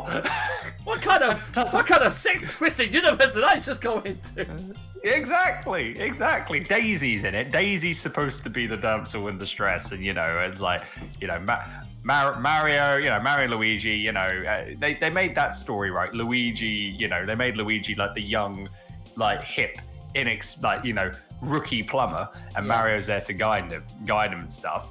And Luigi meets Daisy, and there's like, oh, love is in the air, blossoming. And then they go into the other world, because this is in Brooklyn. Then they go to the other world, not through a warp pipe. They go into the sewers to get to the world. So I mean, that part's like kind of true, I suppose. And and then it's just all sorts of screwed up. And Koopa's there, I don't know. Is it Princess? I have no idea. Like, is it Princess Peach that turns bad guy, or was she at the beginning? I have no idea. But Salem says that's my style of Peach. That's my style of Peach. If it is Peach, if I'm wrong, let me know, because I haven't seen this movie in like over a decade and a half. It's been too long, and I'm glad I haven't watched it again. I think I remember. Daisy was born. She was in an egg. Daisy was born through an egg.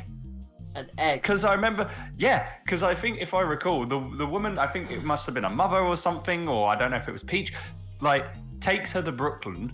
Also, Monkey. Oh God, yes. Jesus. Monkey. Was that for? I think that was Koopa's pet, wasn't it? If I recall. Pretty much a waste of talent. Yeah, pretty much. Like the woman Peach or whoever it was. Peach might have been the bad guy. I don't know. I've forgotten. I don't care. This movie sucks. Don't watch it. The woman puts. What? I've just figured out something. Carry on, but I've got something. I've got an idea. Oh, okay. This woman puts this basket down, like somewhere in Brooklyn. It was what Koopa said in one scene. Yeah, monkey. Yeah, exactly. That was it. That was the. Oh right, yeah, I remember that. Yeah. I think was there. I'm trying to think. Was there a monkey in there? I don't know. Don't care. Puts the egg down, and then Koopa goes to the woman. Goes, "Where's the egg?" She's like, "Koopa," and then I think he kills it. I don't know. And then these family opens it, like takes the egg and oh, what's this? And out pops out a baby. It's like, what the frick? I'm like, how? Why? It doesn't make sense. And that's baby Daisy. So if you wanted to know where Daisy was born, she was born through an egg. Well, I'll be honest, it's only better than explaining the birds and the bees. So. Yeah, exactly, the birds and the bees. Yeah, babies actually come from eggs. It seems shock horror. But yeah, it's just so weird, so weird. One thing they made it surprisingly accurate with the games is the cannons. Like you remember the old on the NES they had the cannon guns as an accessory. Yeah, they had that in the movie. I'm like, okay, cool. That's a little like That's a little like look, you can, because it's the 80s I think, or early 90s. So it's kind of just like we got to find a way in order to promote Nintendo products. The cannon accessory. Use this. Not only can you see this in the movie. Yeah, not only can you see this in the movie, but you can also get it and play it on your Nintendo Entertainment System. It's like, Jesus Christ. It's like, oh my God. And I think Toad, who becomes a Goomba, is actually still good, because I think he just can't transform back to his like high stone self. He's a Goomba for life. It's like, what a life. What a life. Yeah. I could go on about this all frickin' day, so I'm gonna stop, because by God, it'll I'll just go on a tangent. So 1993, according to Google, 1993. There you go. That's when the movie came out. So yeah, that's it. That's me talking about that. The good, yeah. There's so many good games on Mario, like Mario 64, Mario Sunshine, Mario Galaxy, Mario Kart 64. So many good games. The bad, like as a concept wise, Super Princess Peach on DS. I haven't played it myself, but it's kind of like really? Maybe? I don't know. I'll have to give it a go and find out. And then like Mario's missing. Again, not played it, but I've seen streams of it and I'm just like, why? Yeah. Why? And then the Mamma Mia, the bad, the absolute worst, the Super Mario Brothers movie. That's I could go on about it all freaking day, but we're just gonna lose. Oh, and also the Super Mario Brothers porno. What, you've watched that? No, I've not watched it. Thank God I haven't, and thank God, because that was the thing. Some company made a Super Mario Brothers porno, and then I don't know if you heard the story. Nintendo bought the rights for the porno just so they could get rid of it and just hide it from existence. Back in the day. So there is a porno. So there is a Super Mario. There is a Super Mario Brothers There is a Super Mario Brothers porno that is owned by Nintendo. Okay. In the words of Salem, why the actual? Yeah. But again, it was an adult entertainment company that made this movie, made this porno, and Nintendo were like, we ain't having that. Bought the rights to the porno, and then just pretty much sent it to the Shadow Realm, never to be seen again. So technically, and I'm so glad. I'm glad Nintendo did that. Yes, technically, Nintendo holds the rights to a porno. Well, ladies and gentlemen, I know what I'm looking up tonight. Oh God! You are freaking Jesus Christ! Yeah, you can look it up on YouTube. You'll find you won't see the actual things that you want to see, but you'll see the scenes, the actual scenes that they have before the action takes place, and it's cringe as hell. I've seen the YouTube video where you see the actual scenes, not the because I don't want to see that. That'd be disgusting. But just seeing okay, how awkward is this movie? How awkward are the actors? It was cringe as all hell. But here's the question, though, Andy. Here's the question: is that the one? Is that what you want to see? Is the porno worse than the Super Mario Bros. Movie? Oh God! There's the £1 million question, ladies and gentlemen. Oh, now you got me on a thing. Christ! I mean, just by seeing how the acting is, can I just say both? Nope, can't choose one. You can't choose one. Oh, I have to be the freaking porno movie being the worst. There we go. Because it's awkward as all hell. At least with the actual Super Mario Brothers movie, there's a budget put into it. I don't know how much money was put into that, but I'm gonna find out quick. Not enough. I'm gonna find out. I'm gonna find out right now. Oh my God, he's actually looking for the porno right now. No, I'm looking at the movie budget, not the porno. You sick pervert. Salem, the things he wants to see. You calling James horny for Mario? No, Salem. I'm gonna say this out right now. I am not horny for Mario. Princess Peach, on the other hand, well, we're not gonna open that subject. God. Let me see. I saw it.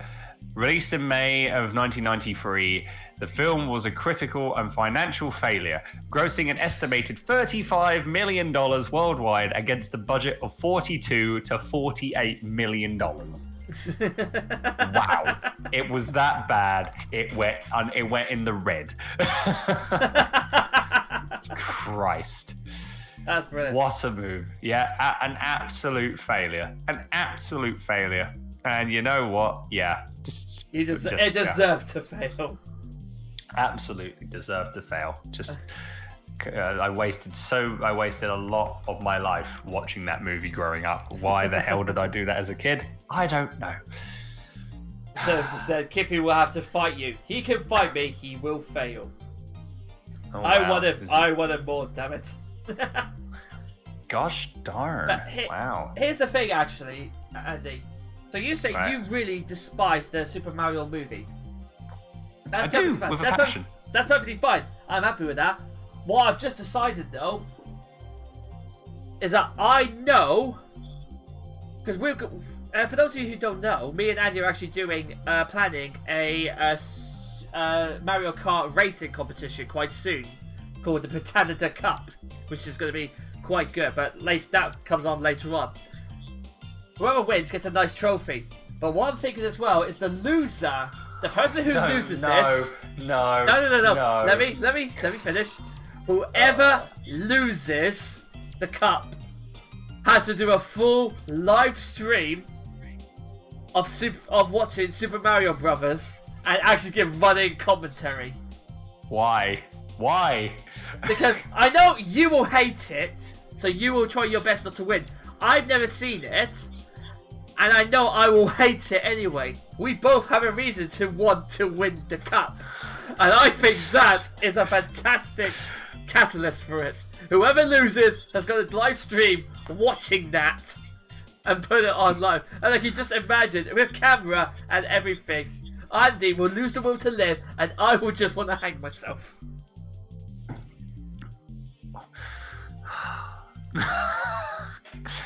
Just, why did you have to put that stipulation in for someone who loses? But, ladies and gentlemen, I'm just saying this now, he's not actually said no. So, I'm counting that as a win. No, I'm counting it as a no. I don't want to do that. I don't care if I win or lose. For your sanity, mate. For your sanity. I don't want you to watch that movie. For the love of God. Andy, my sanity was gone years ago. But to see you watch it... The little bit of sanity that you have left. I don't want you to lose it all. No, my sanity is gone. But to watch you suffer at the hands of Super Mario Brothers, my God, that is the motivation I will need to win. You're evil. You're chaotic evil. And that's what you are. And you're my best friend, so how's that? So what does that say about you? I don't think I can be friends with you anymore. I think you might have to find someone else to be a best man at your wedding. Honestly, I'm being honest. No, I'm joking. Oh, God. Sure, fine, we'll do it. Yes! Whatever. You heard it here, ladies and gentlemen. Hang on. Where is it? I need this, Andy has just declared that if whoever loses Britannia Cup will watch Super Mario Bros. Live and we'll run a commentary. And more importantly, ladies and gentlemen, I've actually managed to get Andy to agree to something. It's a good day. You had to put the freaking hallelujah up, didn't you? Yeah, damn right, the hallelujah I actually song. gotta agree. Hallelujah. Like, I agree with you sometimes. Come on now. Give me some benefit of the doubt. The hallelujah had to go in. That was one of the first things when I got my stream deck was going in. Oh, yes, of course. Of course. And Edge, yes, you shall draw up the contract. Oh, God. But just think, Andy, if you win, you have to watch me watch it. You can put it on mute. You can try and find a way to put it on mute, but listen to my voice. You don't have to watch the show. You just have to watch me suffer through it.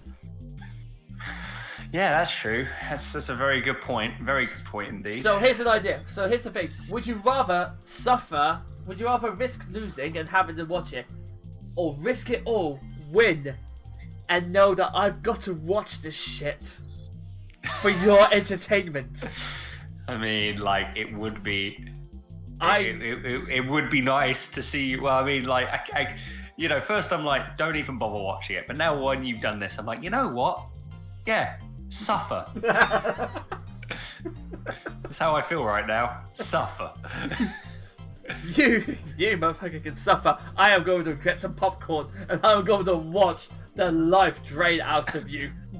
Exactly. It'll be a glorious moment if that happens. But guess what? Guess what? You know what this means? What's that? Everyone, because everyone, I know, everyone that watches my streams wants to watch me fail. And I know for a simple fact that now that we got the stipulation, everyone will want to watch me fail. They will just support you. It'll happen. Not everyone. No, I know Vic. I know you'll support me, but the vast majority of people that watch me will want to watch me fail. It's yes. Like, oh, Kessler's here. Hi, Kessler. He's got the popcorn. Yeah, he hasn't said anything. Thank you for joining us, Kessler. I don't know whether or not Kessler would support me or not. He'll just be here. I'm just here with popcorn. I'm just here just to watch. That's what he's like. I'll be rooting against both of you as long as one of you loses. I'll be happy. Oh, fair enough. And then they're just like, no, that is perfectly fine, Salem. I understand. We need to play some chaotic games online together. You have my evil streak, and I like it. Ho ho ho! Salem, you have no idea. Oh my goodness. Andy will probably brief you, but you have no idea how how deep this hole goes. Yeah, very, very deep. Yeah, I've watched before, Andy. Yes, I know. I'm not picky on who fails. Yeah, no, fair enough. Fair. Whoever loses, the audience will win. Exactly. My hole with Andy is already deep. Giddy. Have I known him for a year and a half? Wow, gold. I've already known him for like a year and a half. I know, right? It's only been a year and a half. My God.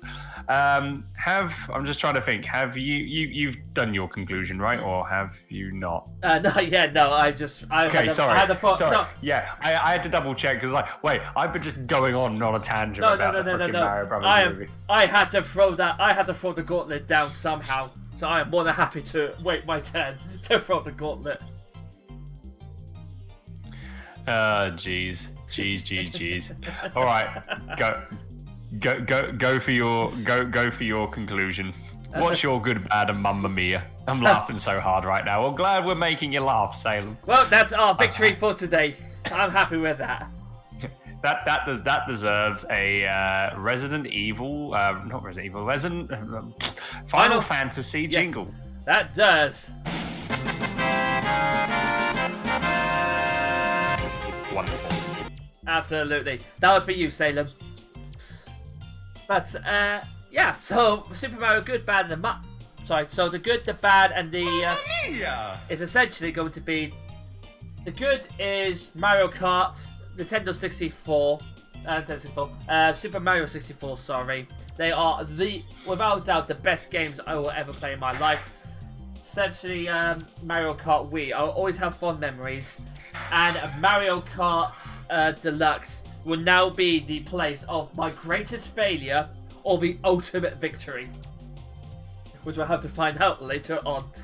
The bad, I haven't really got anything bad. I guess the Super Mario movie will probably be one of them now, even though I've not seen it. But considering what Andy's told me, I'm actually terrified of watching it now.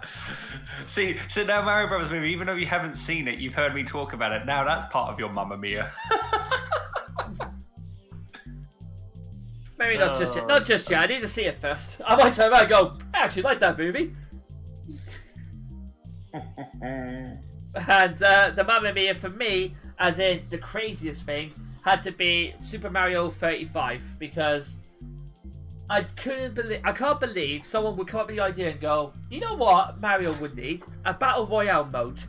And I kept saying previously in the season, every single game will find a way to try and make it a Battle Royale mode. And I remember specifically saying, it will get to the stage where we'll get games like Sonic and Mario will have to get a Battle Royale mode, and now it's happening. I am terrified for what the future's going to bring. But it's it's gonna be interesting. It's gonna be very, very interesting. But I think we have talked on long enough for this one. Mostly because you're now annoyed about what I've just thrown down. You're welcome. Yeah, I'm gonna need to have. I'm gonna need to take a. I need to take a break. Yeah, you're going back home. You're definitely gonna need to go back and break after this. After this stream, I'm going back to bed because I need to lay down. Lay down, stare at the stars, and think, what the fuck did I just agree to? Exactly. Damn it, James! Why do you put me through this? Because I love you, and you know it. You love it as well. This is some very weird love. Yeah, but that's just what we are, isn't it? And his silence says it all, ladies and gentlemen. Yeah, silence says it all. Let's get on and play some music, shall we? I think we shall, yes indeed. So, we've done Andy's tracks and we've done my tracks as well. So, because we don't have a guest on today, we're going to play one from either of our tracks. Our third choices for today. So, Andy, would you like to say what yours is, or would you rather we just let the people decide? Oh, actually, you know what? I got a better idea. Actually. We're going to play two tunes for you, ladies and gentlemen. A little in-game tally-ho game. Make a decision. Who chose what song? So we've got two songs available. So we have two songs available, ladies and gentlemen. It's up to you to decide who chose the first song and who's chosen the second song. And if you're right, a special prize goes your way. What prize is that? Well, remember we don't have. Do we have money in the budget for a prize? I can find a budget. I think there's another bank. I think there's another bank job I could do. Okay, cool. Good to know. Good to know that we might have a little bit of cash left to splash. And just to let you know, guys, that the third topic is a viewer's topic. So, we haven't got anything yet. So if you'd like to give us a topic, anything Nintendo or Mario related, feel free to. You can say it in the chat, say it in the Twitch chat, and we can talk about it. And for future topics, you can let us know on Twitter at The Tally Ho Show. We have a Facebook page, which is facebook.com/The Tally Ho Show. Or you can send us an email, which is thetallyhoshow@gmail.com with the subject Tally Ho topic. Okay, thank you very much, Andy. So, it's time to get back on with the tunes. So, we've got some great tunes ahead of you, ladies and gentlemen. So, we're going to start off with this awesome track. And you are currently listening to The Tally Ho Show with me, James. And me, Andy. And we will be right back, ladies and gentlemen. So, stick around, get yourself a brew, go for that toilet break, and we'll see you in just a couple of minutes. Or go cry, like I will. Worth it.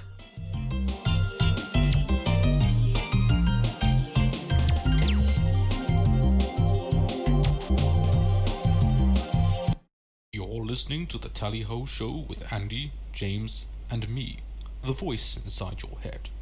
You really need to do the dishes at some point. You've left them at the sink for days.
Hello again.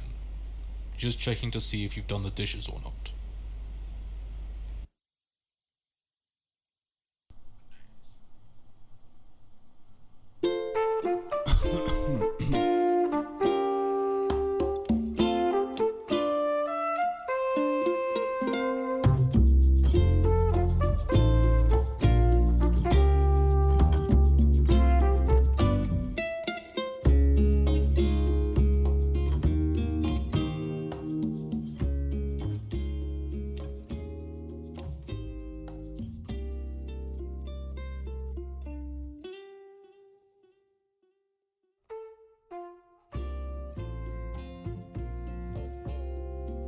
And hello everyone, welcome back to the Tally Ho Show. Hope you enjoyed those wonderful tunes that we had. Which we had for you was Battle Champion from Pokemon Diamond / Pearl, and then from Donkey Kong 64, that was Jungle Japes. Salem says that you, James, picked Donkey Kong 64 Jungle Japes, and I picked Battle Champion Pokemon Diamond / Pearl.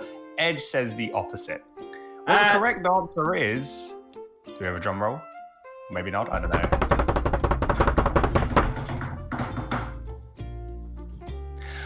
Edge, you got it right. Donkey Kong 64 Jungle Japes was my selection, and James picked Battle Champion Pokemon Diamond / Pearl because he's a big old Pokemon nut. I have no regrets, and the final battle between Cynthia is probably my most favourite battle music of all time. I am not ashamed to admit that. No, that's fair, that's fair. That's fair on Right that. behind, just in front of Lance's. Ah, well, there you go. Yeah, I just love. I'd love me some. I watched someone stream Donkey Kong 64 speedrun, and I was like, the jungle, the beginning music, like when you go into like the jungle and stuff. Oh, that's so catchy. I'm like, yeah, I should listen to that again. Yeah, it's so good, so good. So as you can hear from like the relaxing music that we have, some nice chillaxing tunes, Animal Crossing. Yes, very nice indeed. DK64 music just made me think so much of Banjo-Kazooie. Ah, yes. Well, I mean, it is made by Rare. So, you know, both games made by Rare. So, yeah, I can see why. We're now on the final viewer topic. The viewer's topic. And we have something from Shalem. And what was it? Let's see. It was... Oh, I'll let you do it, James. Okay, so Salem's one was, of course, who are the top 3 villainous teams in Pokemon? All games, including side ones. So, very interesting question. So, thank you very much for that, Salem. Really appreciate it. Yeah, and seeing as you're the big Pokemon fanboy, I'll let you go first. So, James, who are the top 3 villainous teams in Pokemon? All games, including the side games. Which teams do you think are more villainous?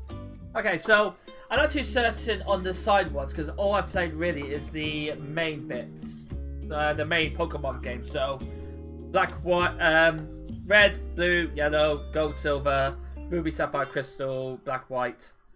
Diamond, Pearl, Platinum, all those stuff. That's the main games.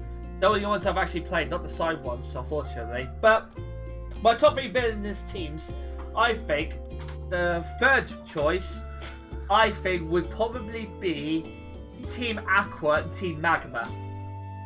Ooh. Because their whole plan revolved around basically killing everybody just for some Pokemon, which you think. Fair enough. I mean, they're fighting against each other. Although I'm not sure about Team Aqua's one because their whole plan was to flood the world for more water Pokemon. But at the same time, it's the water comes from the sea to then go back up into the thing, and then it's a little bit of circle. So it's not really not really much of a chance. And to be honest, their plans are failed by the 2 legendary Pokemon, as well as Rayquaza, which still stands as my favourite Pokemon of all time. And it's just, I think they've got some issues, and I think they've got some ideas of what they want. Just the execution was near enough fucking poor as hell. But I can sort of sympathise with why they wanted to have their own sort of way. But that was my third one. What about you, mate? What's your third What's your third villainous choice? I mean, yeah, it's interesting when you think about it. I think for my third one, it's going to be different. I think for me would be Team Galactic from Pokemon Diamond and Pearl. Yeah. Where they're trying to create a new world order, and they have to, they're trying to get like the going into like, I think if I remember from the story, they're trying to go into like another dimension to try and get like the ancient Pokemon, just to try and take over the world, pretty much. And yeah, like it was kind of, I see what they were doing, and like, it's kind of like, it's very evilish of what you plan to do. And then you follow their plans and you take the ancient Pokemon with you anyway. So then you have the power. But yeah, I would say Team Galactic for me would be like my number 3 when I'm thinking about it. Like, I've got to have a think, because it's like there's some games I haven't played in like for a very long time. But I just remember like Diamond and like Team Galactic was a team where I was, like think of very highly as like how they do in the game. Yeah. So yeah, I'd say Team Galactic's my number 3. Okay. What's your number 2? My number 2 is actually Team Rocket. Oh. On the original games. Mostly just because they knew, but they had a good plan in place. Essentially, they just wanted to steal all the Pokemon. It just sounds so bad, but it's how far they went, I guess, to try and get what they wanted. Because you have the people who try to take over Silphco. They pretty much ran all of Saffron City, and didn't let you get anywhere, which I've not actually seen another major organization do, where they just decide to take over an entire town just for the fucking shizzles and giggles. And then what really put it for me was Team Rocket taking over Lavender Town and taking hostage Mr. Fuji for his poker flute. Yeah. Because I think when it comes to anime villains, let's be honest, there's a line that won't be crossed. But I think Team Rocket happily crosses that line when they feel like it. The only downside, I think, was it was so easy to take him down. Because, I mean, twice you had to take up Giovanni, and then the second he finishes, you take down Giovanni in his Pokemon gym. By the way, spoilers. I should have really said that to begin with. It's an old game, it's fine. Yeah, but after that, they just sort of disappear. That's it. And you don't really hear from them again until Gold and Silver, and they're just sort of remnants of what they used to be. I mean, they still want to know the same tricks, but they're not really much more of a threat afterwards. So I think Team Rocket, in its heyday, would definitely make number 2 in its villainous teams. See, like, for me, for my number 2 would have to be Team Magma / Team Aqua. Okay. Aqua. See, I like the fact that whichever game that you play, if you play Ruby, you face against Team Magma, and Team Aqua are like the good guys in a way. Yeah. Like, they help you. And then if you play Sapphire, Aqua are like the bad guys, and Magma are there to help you. It's so weird. I was like, this is strange. But yeah, like how, they'll, as you said, they'll do anything in order to, have what they want, even if it means killing people and killing Pokemon. It's like, damn. But yeah, I remember them being super ruthless in the game, and I'm just like, Jesus Christ. Like, I was like surprised with it all. And to think you were just a child you were just a kid that just moved from the Kanto region to move to the Hon region, and now you're dealing with this BS. It's like, I'm sure the protagonist you play as probably got sick and tired of Team Rocket and was just like, finally a place where I don't have to deal with any bad organization. Come organizations that want to hurt or kill people or Pokemon. And then you get Team Magma or Team Aqua, and you're like, God damn it. I just can't wait from you bastards. Is I just got away from one evil organization. I don't need another one. I'll say it's come up with a good point though. Team Rocket has one pitfall for me. You get offered a chance to join them early on, but they don't give you a chance to. Yeah, and I don't want to be a baddie, damn it. In that case, Salem, I recommend you play a game. It's called Pokemon Rocket Edition. And it's a fan-made game, but you actually take the role of a grunt, and you think that's when you work your way up to the Team Rocket ranks. Oh really? Yeah, I really love the fan. I love the fan games. There's one particular Pokemon Shining Crystal, I think it is. And it's basically a remake of Crystal, but they've added in the Kanto, the Orange Islands, and lots of other stuff to it, and it's amazing. And Ash Grey as well. So essentially, you're following the path of Ash Ketchum through the anime. Oh, okay. And there's so much work been put into it, and it shows, and they just look amazing. But yeah, if you check out Pokemon Rocket Edition. Salem, and then look at that, and I think that might be definitely up your alley. Now I'm gonna have to check out Pokemon Rocket Edition just to see how it is. Yeah. If not, you can always look at YouTube, because I'm sure a lot of people have done some walkthroughs on it as well. Oh yeah, I'll probably have a look on YouTube for that, because that would be interesting. Edge is like, we don't talk about Ash Ketchum. Edge, he's won a trophy. Okay, we can finally talk about him. He's 10 years old. Fair enough. 10 years old. He's been trying to get a trophy for 22 years, but he's finally done it. So you know. It's taken him 22 years, but the 10-year-old's finally done it.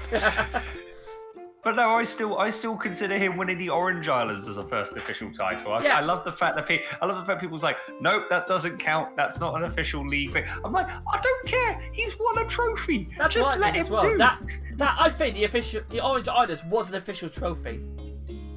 It was, but people like to say, no, it's not. It's not part of the Pokemon League. I'm like, who cares? It's its own freaking thing. There are badges. There's a champion. He's beaten them all. He's got a trophy. As far as I'm aware, that's official. Yeah, exactly. Well, you know, I just found it funny. Like, there were some people on Twitter when everyone's like, Ash has won his first major Pokemon League, like, championship, and that was like the Aloha saga, and then people on Twitter was like, oh actually, and I didn't tweet it, but in my head I'm like, oh actually, he won the first trophy in the Orange Islands, just to let you know. Glasses sticking all the way up to my eyes. Yes, get your facts right, sunshine. And then just sit down and stand by for the shitstorm that's about to hit your Twitter page. Oh yeah, I think they got hit pretty bad, so it's kind of just like, and that's why whenever I'm like, if I have an opinion, I'll post it on Twitter, but I know for a fact that if I put in an opinion with someone else's different opinion, you know, just as like, you know, be respectful. I like, well, my opinion is different, but I respect your opinion. I just know that there's going to be a crap storm, and that's why I just go, that's why I don't put in like a lot of opinions on Twitter sometimes, because I know that people are just going to reply with negative stuff. Yeah. I don't like that, so I'm just going to leave that alone. So Salem's like the 10-year-old who's had a birthday has finally done it. I know I think he's only had one birthday in the whole season of Pokemon. I'll tell you, Orange is filler. Orange is not filler. I'll say this though. It's canon. Damn it. Say this though. I am thoroughly looking forward to him being a Gala Breeder. He's called Gengar, a Dragonite. Yes. They are setting him up for something huge here. They are indeed. It's going to be... They're going to set him up for something huge. They're going to play with our emotions all the way to the end. And then they're going to fucking make him lose this round of 16 or something, aren't they? Well, yeah, probably. Who knows? Hey, this might be the end for you. You know, what was it? Is his new friend? Is he called Hop in the anime? Hop. He is called Hop. Like he'll probably beat Hop all around. Like he's like, hi Ash, let's go for a challenge, and go for a Pokemon battle, and Ash just beats him. And then in the actual Pokemon League, Hop actually beats Ash in the first round, and then Hop becomes the champion. And then we go and Hop goes on his own adventure, and then it's like pass the baton over. Ash is now retired, and now it's Hop's journey. I don't know. The thing I never understood was the Indigo League, the Johto League, the Hoenn League, all that stuff. That's fair enough. Well, surely this is not the first time it's happened. Surely there are competitions held every so often, like years-wise. So why has Ash never returned to the Indigo League, or why has he never returned to the Johto League? And gone, right, thank you guys. I'm coming for this trophy, you little bastards. I would not be at all surprised if they did that. Like they just decide to Ash returns to Kanto and goes to the Indigo League and goes like, right, time to do it again. Back where it came off. He's got to do that for the final. If they're ending the series as it is his final series as him as the main character, that's what they've got to do. That would be such a good way to end it. You know what would be something. Also, Salem says, my number 2 happens to be Team Flare, apparently. We'll just say this quickly. Yeah. I absolutely love their story, and especially the fact the professor and leader were childhood friends, and then a member of the Elite Four turned out to have been a member of the team as well, which totally comes out of nowhere. Team Flare, where's Team Flare? Is that Alola, or... No, was that... Or was that XY? Oh, X and Z, sorry. Was that Pokemon X and Y? X Yes, and Y? it is. I've not played Pokemon Black and White or Black and White 2, but I've heard that the story is pretty screwed up in Black and White and Black and White 2. Yeah, the story is a little bit weird on that, but it's weird. It's annoying as well because you have to. It won't let you continue unless you catch the legendary. Oh. Which I think That's strange. Which seems to be happening now from Black and White. You've got to catch the legendary to move on. Whereas I love the opportunity. I love the idea where you had a choice for the other ones. Yeah, no, I agree. Like having a choice of if you want to capture the Pokemon or not. Yeah, no, I agree on that. This is the thing that I'm thinking, right? So Ash has got the Alola Championship, right? Yeah. So what if he goes to Gala with Hop? Hop beats Ash. Hop wins the Gala Championship. Ash and Hop then get a message saying, "Hey, to all those that are champions of each region, please, you have been invited to see who is the world's greatest Pokemon master." And all the champions of each region come together to see who is a world champion. A world Pokemon master. Not just a regional Pokemon master, a world Pokemon master. Can you see that being made? That would be good because Ash has finally got it. He's got the Alola Championship. So that could be a thing to end it off, maybe. No, that's actually quite a good way to get into it. Yeah, that'd be pretty good. That would be good. I'd watch. I'd go back and watch Pokemon again just solely to see that and see who. I want to find out who won the freaking Indigo Poke because remember they showed first place, but you don't know who it is. You don't like it's just fake. Yeah, it's just, maybe that's where they'll show you. Maybe that's what they'll show you. Maybe, who knows? So that's what I think. Maybe that's what they're gonna do. I don't know. If it happens, I'll just go on Twitter and go effing called it. So.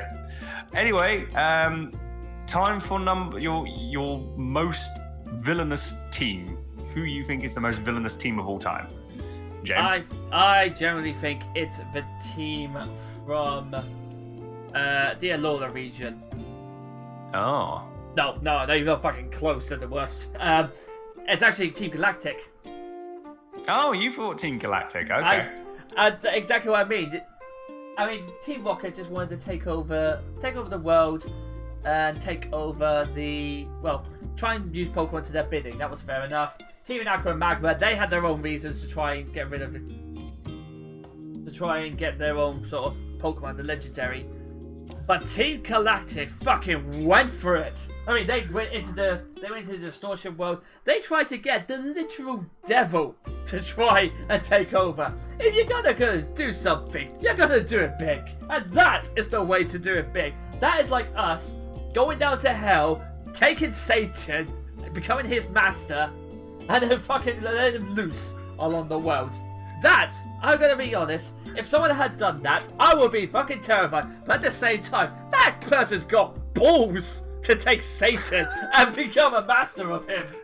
And you know what? Fair play to you. If you're gonna have Satan on your side and you rule the world, then you know what? You've got my fucking vote.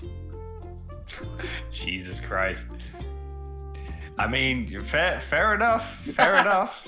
I mean, I don't know. I didn't think it was that bad.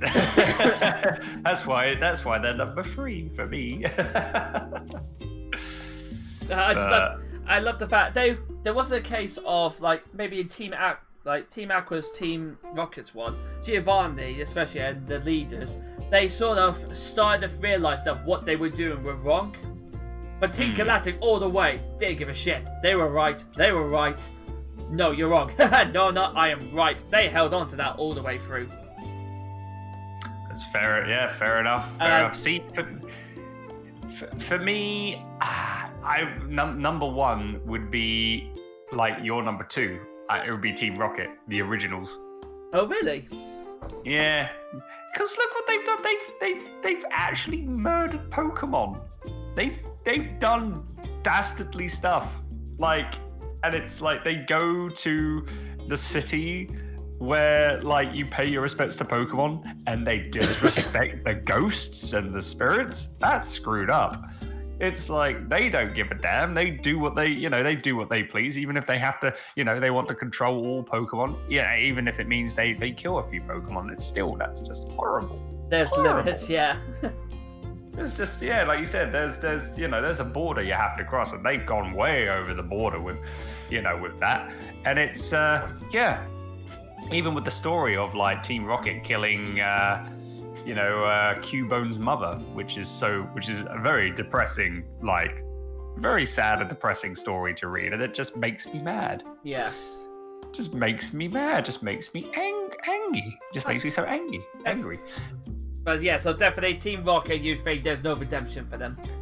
No redemption whatsoever. No redemption at all. I honestly think, like, they're number 1 for me. Like, you think, like, in the anime and sometimes in the cartoons, they're like a very, like, comedic evil organization. Like, no, they've done some stuff.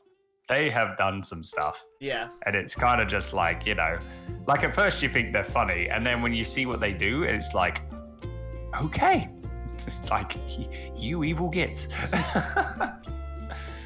I guess that's why I kind of like Team Galactic, because they do some evil stuff as well. I mean, fair enough, you don't see much of the evil stuff, but when you see it, it's basically that punch in the face to go, yeah, these are definitely the fucking bad guys. There is no desire coming back from them. Pretty much. And what Edge just said. For anyone why Sandra got beat up by an N-Euro girl. That is, yeah, actually. Pretty much. But yeah, those are my top 3. Okay, that's pretty much in a nutshell. Another question then, quickly. Out of all the teams, who's the worst? Who's the least villainous? The least villainous? Yeah. Well, so far for me, oh god, because I haven't played Pokemon Sword or Shield in a long time. Was it Team Yell? Yeah. Team Yell? Yeah. Like I haven't played Sun or Moon, so I can't really say Team Skull for me. I've seen streams of it, and I'm guessing like Team Skull for me when I see them are very inexperienced. They're very young, so I think like they would be a close second. But for least villainous, Team Yell, because they're just a bunch of bloody hooligans. They are. But the Pokemon Company were like, okay, we're gonna do Gala. It's gonna be England. Like, what can we do for like an evil team? Let's make a team that are just like football fans, absolute hooligans. And then I bet they watched like. Bob, you're a genius. No, I bet they watched The Real Football Factories with Danny Dyer. I bet they watched that documentary to see exactly how football hooliganism actually happens across the UK. And I bet they were like, okay, that's what we're gonna have. If they really wanted to get really in depth on what a hooliganism is, they would have just gone to a Southampton Pompey game, and that's all they needed to watch. I knew you were going to say that. Well, I was going to say if they needed to know about hooliganism, just watch a Manchester derby. Not so bad recently, but Southampton and Portsmouth, oh, that is bloody. Oh, yeah. Southampton and Portsmouth fight is something. Yeah. But, yeah, yeah, that's all I can say. Just, yeah. Yeah, I'm going to agree with you, though. Yale were by far the worst. They didn't bring... I think you could have taken the whole of Team Yale out and nothing would have changed. If you did it for Probably if you did it for everywhere else, there would have been some little changes or massive changes in that particular Pokemon region. But take out Team Yell and nothing would have fucking changed. Yeah, I can agree on that, because they don't really. It doesn't really like. They don't like. They're not a big part of the game. They're not a big part of the campaign. They're just there to be a nuisance. And I think that's pretty much it. I think that was a disappointment. You can't be. There's a reason to be a nuisance. That's fair enough. But if you're going to be a nuisance, at least follow some part of the script or be part of the world. If we can take you out and nothing changes within that particular region or the story, you're not that consequential to it. And in fact, you just start becoming a lot more annoying or like no purpose whatsoever. Like with Rocket was basically taking over the world. Galactic was trying to get the devil on their side. Aqua and Magma were trying to get loads of things, trying to get a new land or new water built around their vision. Yell was just, yeah, we're here, woo! We're loud and we're annoying. Yes, you fucking are. That's exactly that. That's exactly the point with that. It really is. Just irritated the hell out of me, and yeah, I just couldn't go on and I was so happy when the whole part of Team Yo was over, and I was like, oh, thank God, I don't have to deal with those motherfuckers again. I look forward to that part when I get to it. I've only beaten like 4 gyms at the moment, so I need to catch up. Yeah. So there you go. Salem says least villainous team for his Team Skull, followed by Yell. So, Foundation, no. Hell no. Yeah, Ever Foundation, hell no. Well, there you go. Let's have what else put in. So, Salem, yes, 2 out of 3 of my top 3. That's pretty close to mine, James. Yes, Salem, well done. That's precisely why I envision myself as a Team Galactic commander. I mean, they literally ripped our whole in time-space continuum. Yeah, that is true, actually. I forgot about that part. They did, but killing Pokemon, man. Yeah, but trying to take. But then again, they were using Pokemon to do their devilish needs, and Team Galactic was just going that little bit further and going, yeah, we're just going to have the big old end-all monster to take over you guys. I mean, true, but still. It's like, well, by God. There you go. Killing Pokemon versus killing everyone. Well, who cares about everyone else? It's the Pokemon I worry about. Some of them will go wings, they'll be fine. Exactly. Oh God, can you imagine a world where the whole world, everybody's been killed and the only person that's left is Pidgey? I mean, say that like it's a bad thing. It can be a bad thing sometimes.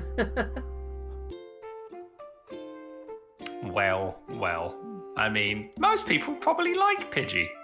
Probably, yeah. I'm more concerned if the only one left is Spearow, sorry. Spearow. It's like, oh God. I mean, Spearow's alright also. Yeah, I think I prefer a Spearow over a Pidgey. Look.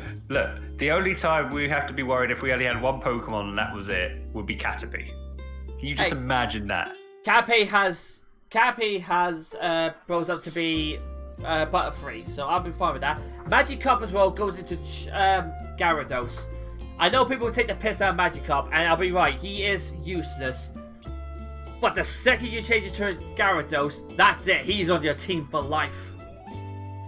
Yeah, pretty much. And to be honest, Magikarp's horrible to train, but because you get a Gyarados at the end of it, that is worthwhile to train. It's when you get Pokemon that you train up to get to actually evolve, and then they're just like, okay, that's useless. How many level up is the only one left? Just Perma Splash. But nothing happens. Use your ultimate splash. Nothing happened though. That's the point, but it was ultimate. It was an ultimate nothing happened. Pretty much in a nutshell. Oh, Kippy's hi, Kippy. Hello, Kippy. How are you doing? peeked in the stream. How are you doing? Hope you're well. Good to see you. Good to see you. So yeah, I think that's it for that. Yeah. So for conclusion, for me, I would say my third most villainous team of Pokemon would be Team Galactic. Second would be Team Magmar/Aqua, and then the most villainous team for me would be Team Rocket, hands down, because of what they've done in the past, both in the original game and in Johto as well. Yeah, you see them twice. It's like when you think Giovanni's like, that's it, I'm going to retire. I'm not going to be a bad guy anymore. And he's like, lol, JK, I'm actually a bad guy in Johto. Actually, do you see him in Johto? Yeah, he's in Johto. Really? I never saw him once in Johto. I don't think I remember anyway. Yeah, he's in Johto. You do see him. Oh, you do? Oh, okay, then maybe I forgot about that part. But what about you? At least in Heart Gold and Soul Silver.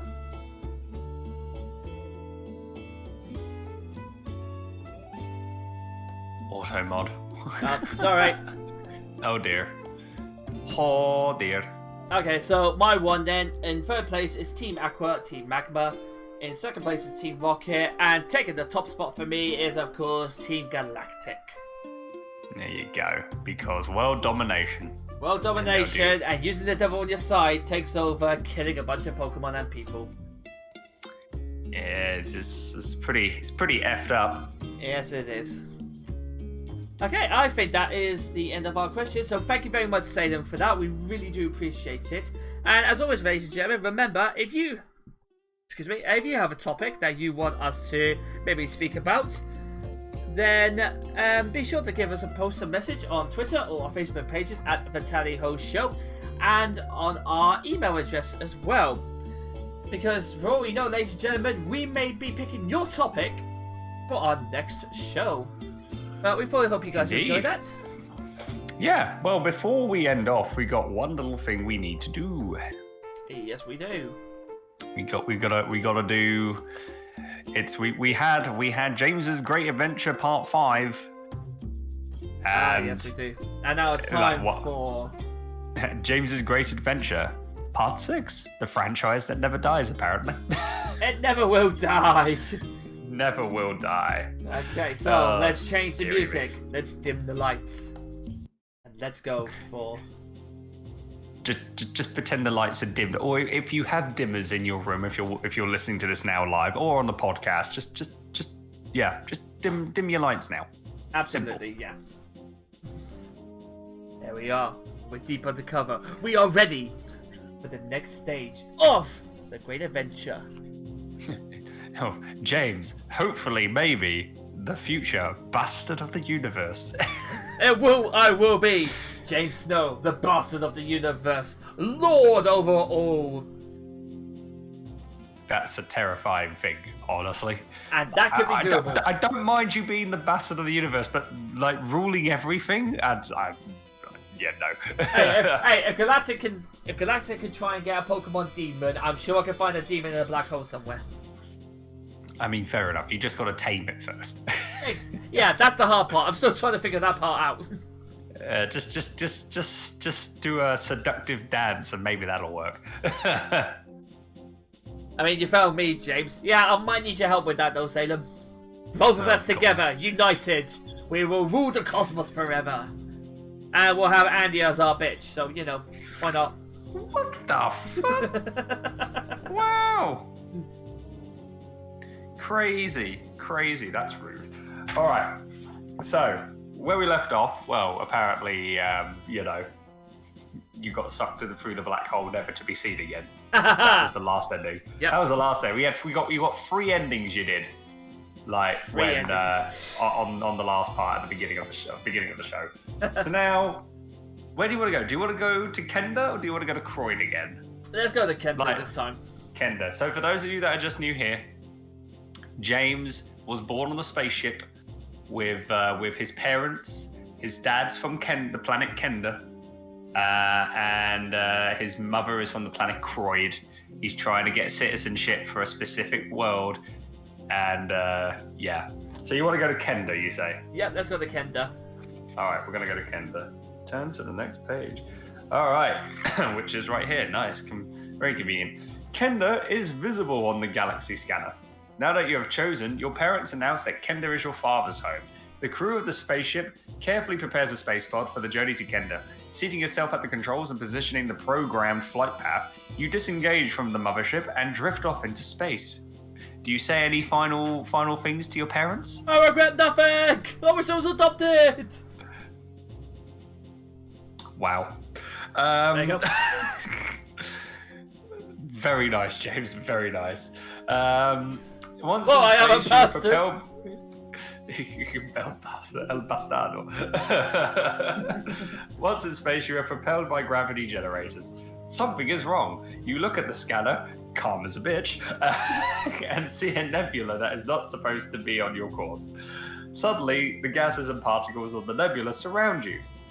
Your gravity generators and life support systems might fail. The radiation counter interrupts the silence of spaceflight with harsh bleeps and crackles, a warning of dangerous radiation levels. Right, you can try a return to the mothership, or you rely, if you rely and trust your own instinct to move ahead. It's time for me to unlock Ultra Instinct mode. And I'm gonna go with my instincts. Are you sure?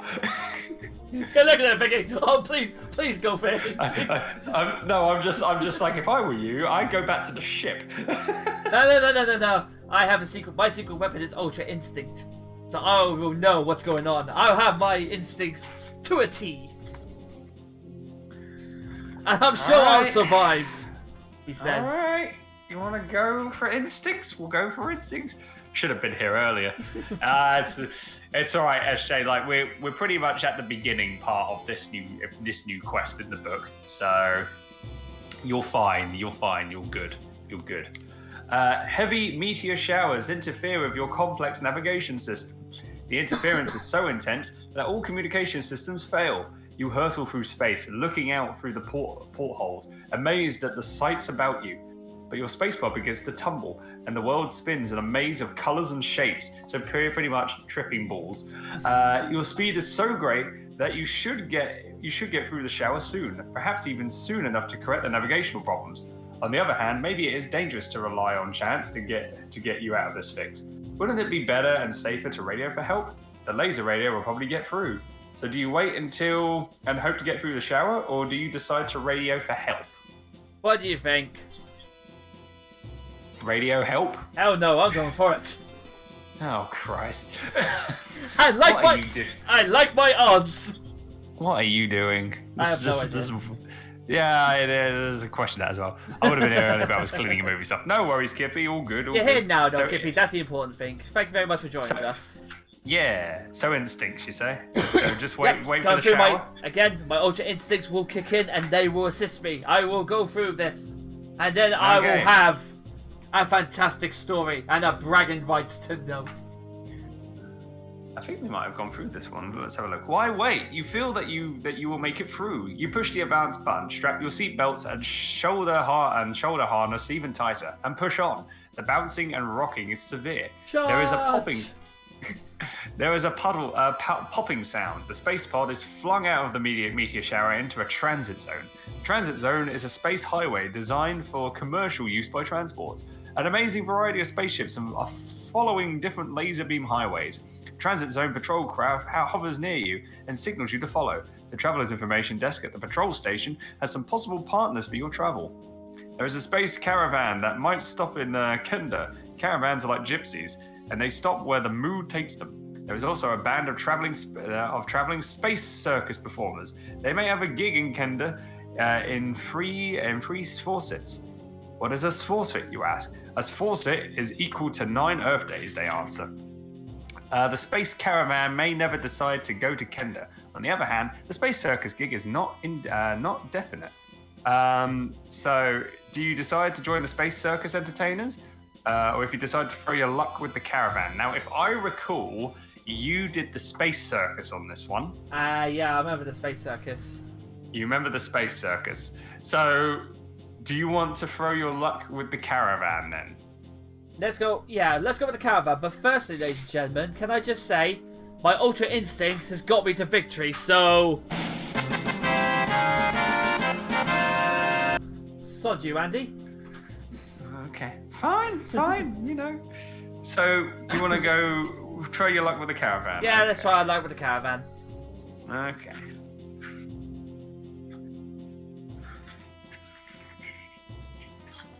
Alright. The suspense is Here we killing go. me. Here we go. Alright, a space caravan. What could be more exciting than wandering through the universe, going wherever chances take you? A meeting is arranged with the leader of the space caravan. Oh god, you're gonna love this. You're gonna think you hit the jackpot. She is a beautiful Numanian. Beautiful, at least by Numanian standards. And as looking at the image, yeah, she's pretty cute. What are your first instincts after seeing this beautiful Numanian? Ding, ding, ding! Jackpot! Oh, I thought your first response would be. No, that's what. No, I need to play it cool. Like her, come to me. And then if Gotta play it cool, like a cucumber. Yeah, and then when that doesn't work, go and beg and plead until she gets annoyed. It's like, please, I beg of Please, you. please, please, please, please, please, please, please, please. Please. It's been 84 years. On Earth days, 2 hours. Or 2 hours, pretty much. Jesus Christ. Anyway, you communicate with her by using the language translation program. Her name is Eos, E-U-S, and she explains to you that her group gathers exotic delicacies and objects. They never know where they are going. They go one stop at a time. For example, Eos informs you that they are on their way to the planet Earth with a consignment of black hole dust. The Earthlings believe it is a magic potion giving them eternal youth. Eos laughs at that, saying, "Foolish Earthlings, they always want what they can't have and what is really unimportant anyway." Very true. I can't say anything there. I can't say anything there on there. Then she says, "Come along, we can't wait." So off you go. When you arrive on Earth, you are fascinated by the strange civilization with its tall buildings, its people who look like you but act as though they are frightened. There are crowded black canals, huge windstorms, dense dark clouds, and vast desert areas. Here we go. Let me just check something quickly. Andy's going ahead to see what choice I'm gonna make because he thinks he knows. What's it here? No, I'm gonna die. I'm just checking. I'm just checking the things because I gotta make sure.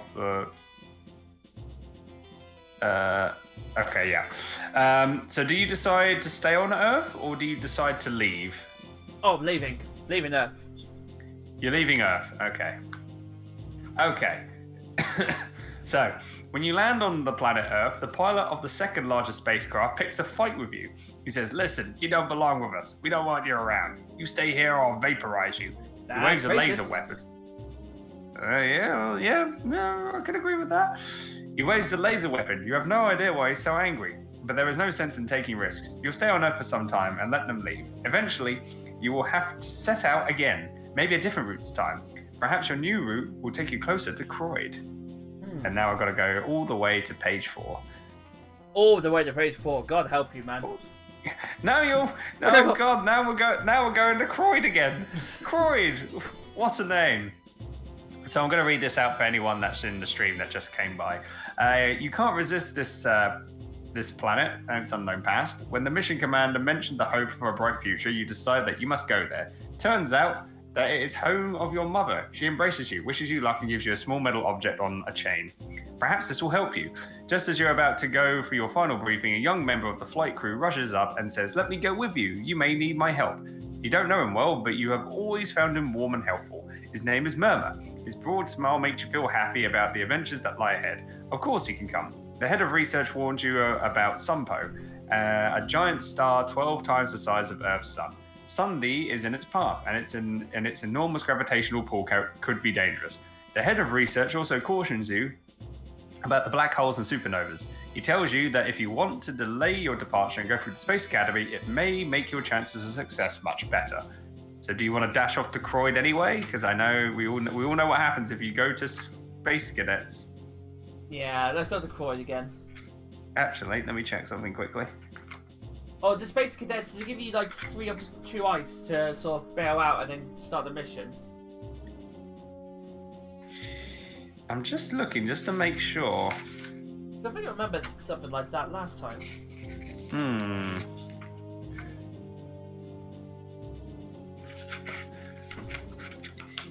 Oh wait, no, ladies and gentlemen. Yes, yeah, it does. Yeah, it does. There is a different part. There is a different route. Oh, perfect. So do you want to? Yes. Do you want to go to Space Academy? Space Academy. Space Academy. Space Academy. Space Academy.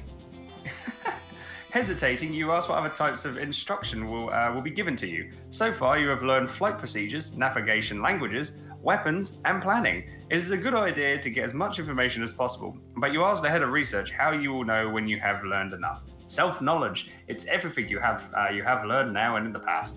You have but to realize it. Spend some time now, then go. Alright, I'll do as you suggest, but how long will it take? You may either attend the Space Academy courses on board, or you may study with me, he says. So you can decide to attend the Space Academy, or if you choose to explore the knowledge within yourself. Explore the knowledge within myself. Within yourself. Yes. You dumb AF. You don't have knowledge. The end. Is that it? No, I'm joking. That was me. I generally thought that was the end. You dumbass motherfucker. The end. you dumb. Oh, that part was made by Samuel L. Jackson. You dumbass motherfucker. Nah, I'm joking. All right, here we go. The name of the head of research is Fooz, F-O-O-Z. He tells you that there is an infinity of knowledge stored within all living things. From countless past experiences, it sounds crazy, but then you just can't tell. You wonder if you really can call on experiences from past lives. There are flashes of memory locked in your cells. In your cells are the dreams you have of places you have never been, things you have never done, people you do not know, actually experiences from a past life bubbling up within you, looking for a way out. Oh, interesting. Maybe dreams are a real thing. Fu speaks, remember my friend, all travel in space accomplishes little. We end where we begin. Parallel lines cross. Time is not real. Try to make the past the present.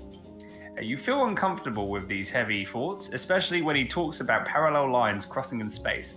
What does infinity mean anyway? We can experiment with it with the past. It is Fu's talking again. The past is not lost. It is just changed into a different form. You spend days calling on past experiences. It's like a big dream machine. You are doing well. Would you like to give it a try? Do you mean? You ask. You can either travel into past time, 125 million Earth years ago, the age of the dinosaurs, and wander around there. Or you could just give it a chance and wander into an unknown past. Which is it?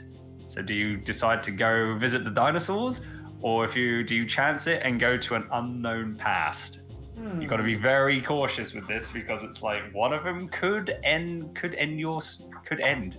everything. But here's the thing, if I go for the dinosaurs, there's no technology that's going to bring me back. Well, you've got your spaceship. Yeah, but then knowing dinosaurs, I'll probably arrive at the same time that they actually get the meteor strike. So I'm going to go for the chance one. You're going to go for the unknown past? Yeah, go on then. Alright. Like, oh, fuck's sake, James. Now I'm just like, oh, here we go. A chance to go to the unknown is probably really risky, but there is that desire in most people to take big risks. You race back in time toward the edge of eternity, the beginning of the entire universe. You achieve an elastic weightlessness and a sense of complete peace and calm. There is no sound, no light, but no darkness either. You race back to the very beginning, to the pulsating, exciting start. You return to the Big Bang that started the whole thing. You are, and you have been, a part of everything. Always. The beginning is the end. That's it. Oh, that's it. You made it. You went all the way back to you made it to the big goddamn bang. That's it. You know what that means, though, don't you, buddy? What? I was responsible for all of this. All of this. This dude right here. Like, the Big Bang started because of James. Oh, hang on. What that does actually mean is that just for a brief second, I really was James Snow, the bastard of the universe, Lord over all. Oh my god. Well, a little bit. But, there you go. So I think we can safely say that even though there's more endings to this book, we done with Space and Beyond. I think we might be done with Space and Beyond. Yeah. Okay. So the next time we do James's Great Adventure, I've got to find another adventure book. I'm sorry to make you put in so much work. I know, right? Yeah, I've just got to go on Amazon and look for so much work. But that's fine. I'll just take this Space and Beyond book and give it to like a thrift shop, so then someone else can have it. Someone else can be the bastard of space in the universe. Yeah, who else wants to be the bastard of the universe? You can now have this book. Oh, I like that. That was good. Moves through the vents. Oh, yeah. So Kippy is imposter, it seems. Gosh darn it, Kippy. But yeah, there you go, guys. That is it. That is James's Great Adventure done. With Space and Beyond. And not only that, that's the end of the show. Yes, I'm afraid it is, ladies and gentlemen. That is going to be where we leave it all. We just want to say a big thank you very much for joining us for this stream. I know, don't worry, it will be another year before we do episode 16. Mostly because we've still got to have that paperwork in, don't we, to do it. Yeah, pretty much. Yeah, they weren't happy. The network wasn't happy that we spent a whole year planning this one. Yeah, no, they didn't. Yeah, so we gotta do better. Apparently. Yeah. Thank you very much, ladies and gentlemen, for joining us today. I thoroughly hope you have enjoyed yourself, but more importantly as well, thank you very much to Andy for throwing off with me another fantastic show. And for those you guys that probably know Andy, you're probably mostly part of the stream, but if you're not, then please, our co-host British Andy is also on Twitter. Be sure to give him a follow and check out his amazing and funny content so far on the chat right now. Follow that link, give him a follow. He definitely deserves it. And be sure to go give James a follow as well if you haven't, because if you enjoy funny British humour, you watch James. You can't do worse than me.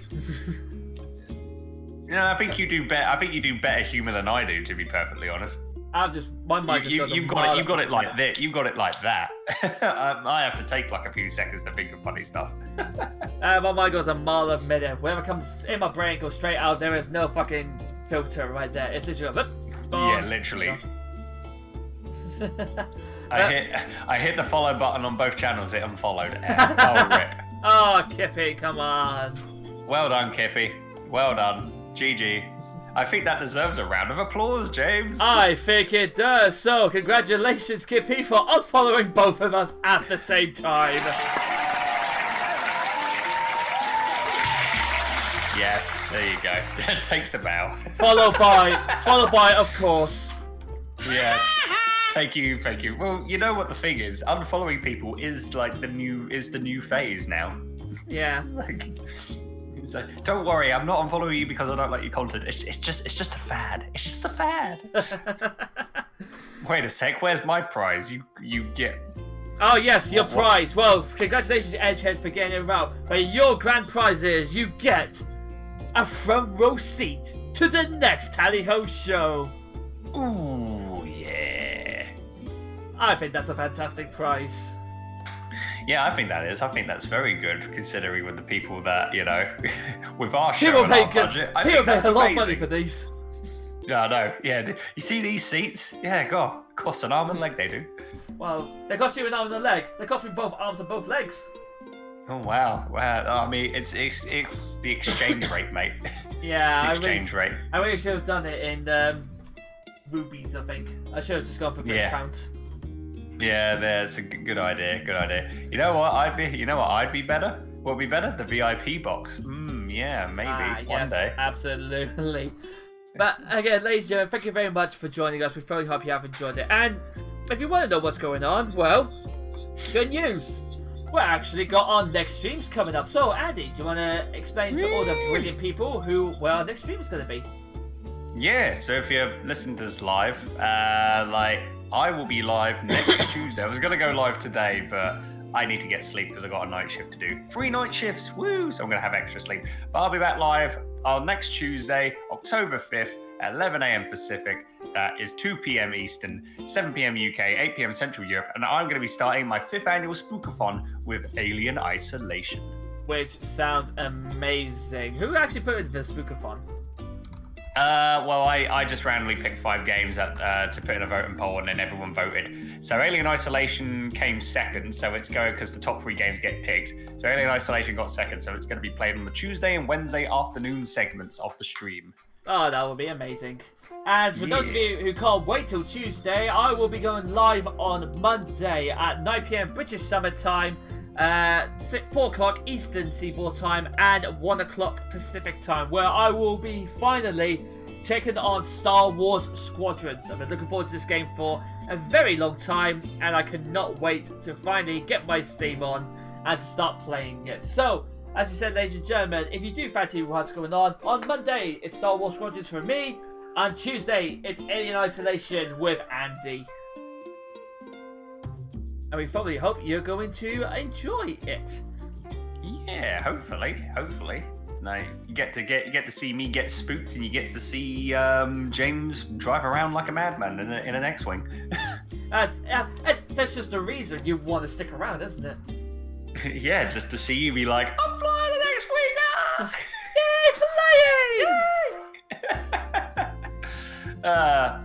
Wait, Monday and Tuesday. And also, yes, Salem, I did realise I forgot to put 6th instead of the 5th. So that's my bad.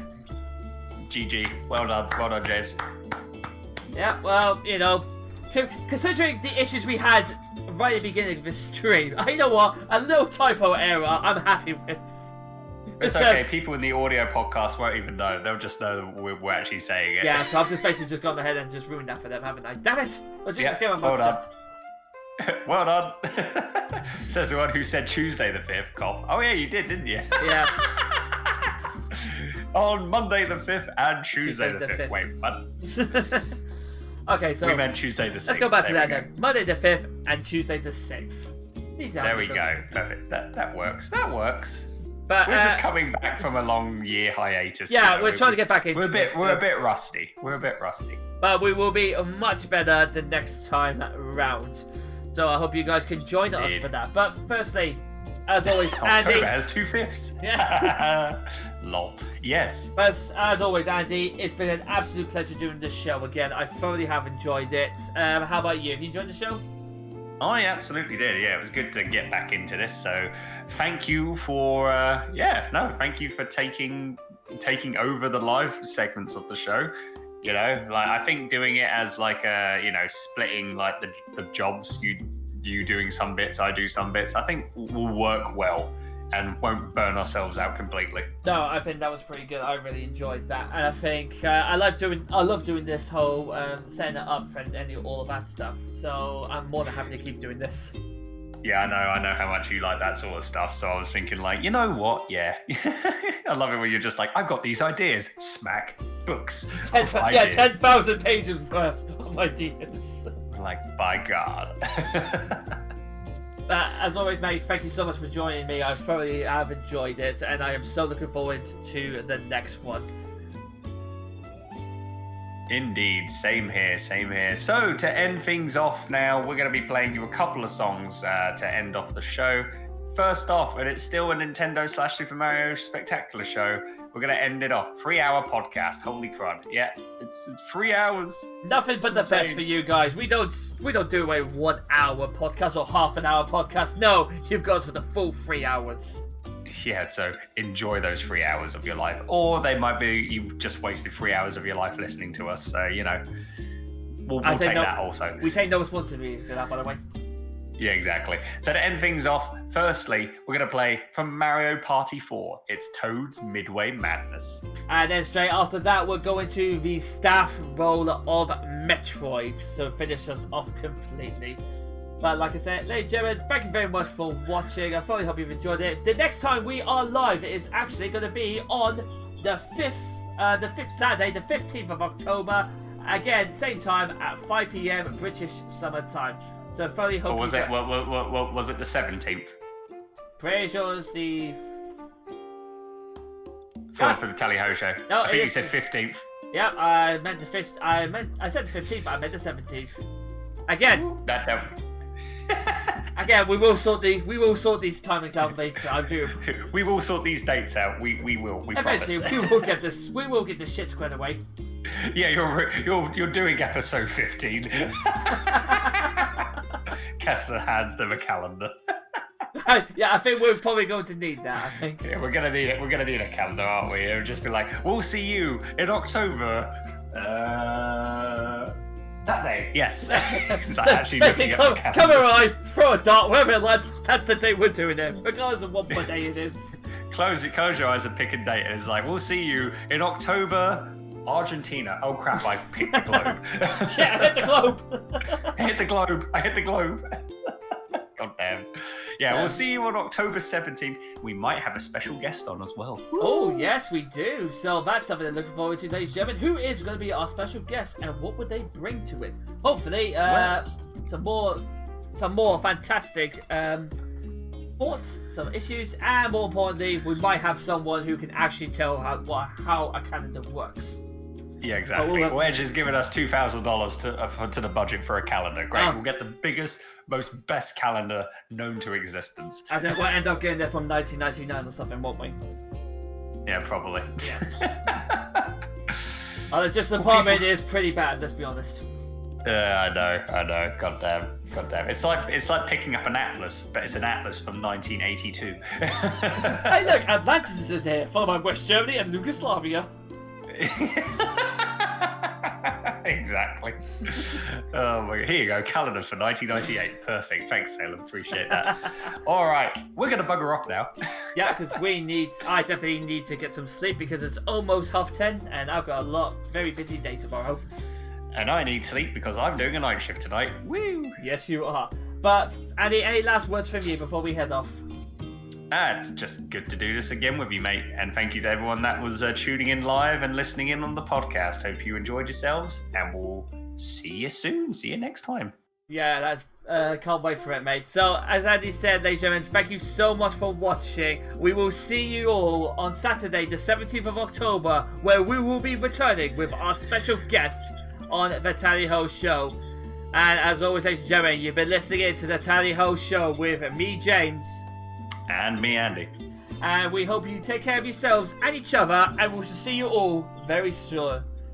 And as always, because this is on my stream, this has been the James of All Games saying, cheery bye. And as always, thanks for stopping by. Take it easy, guys. See you later.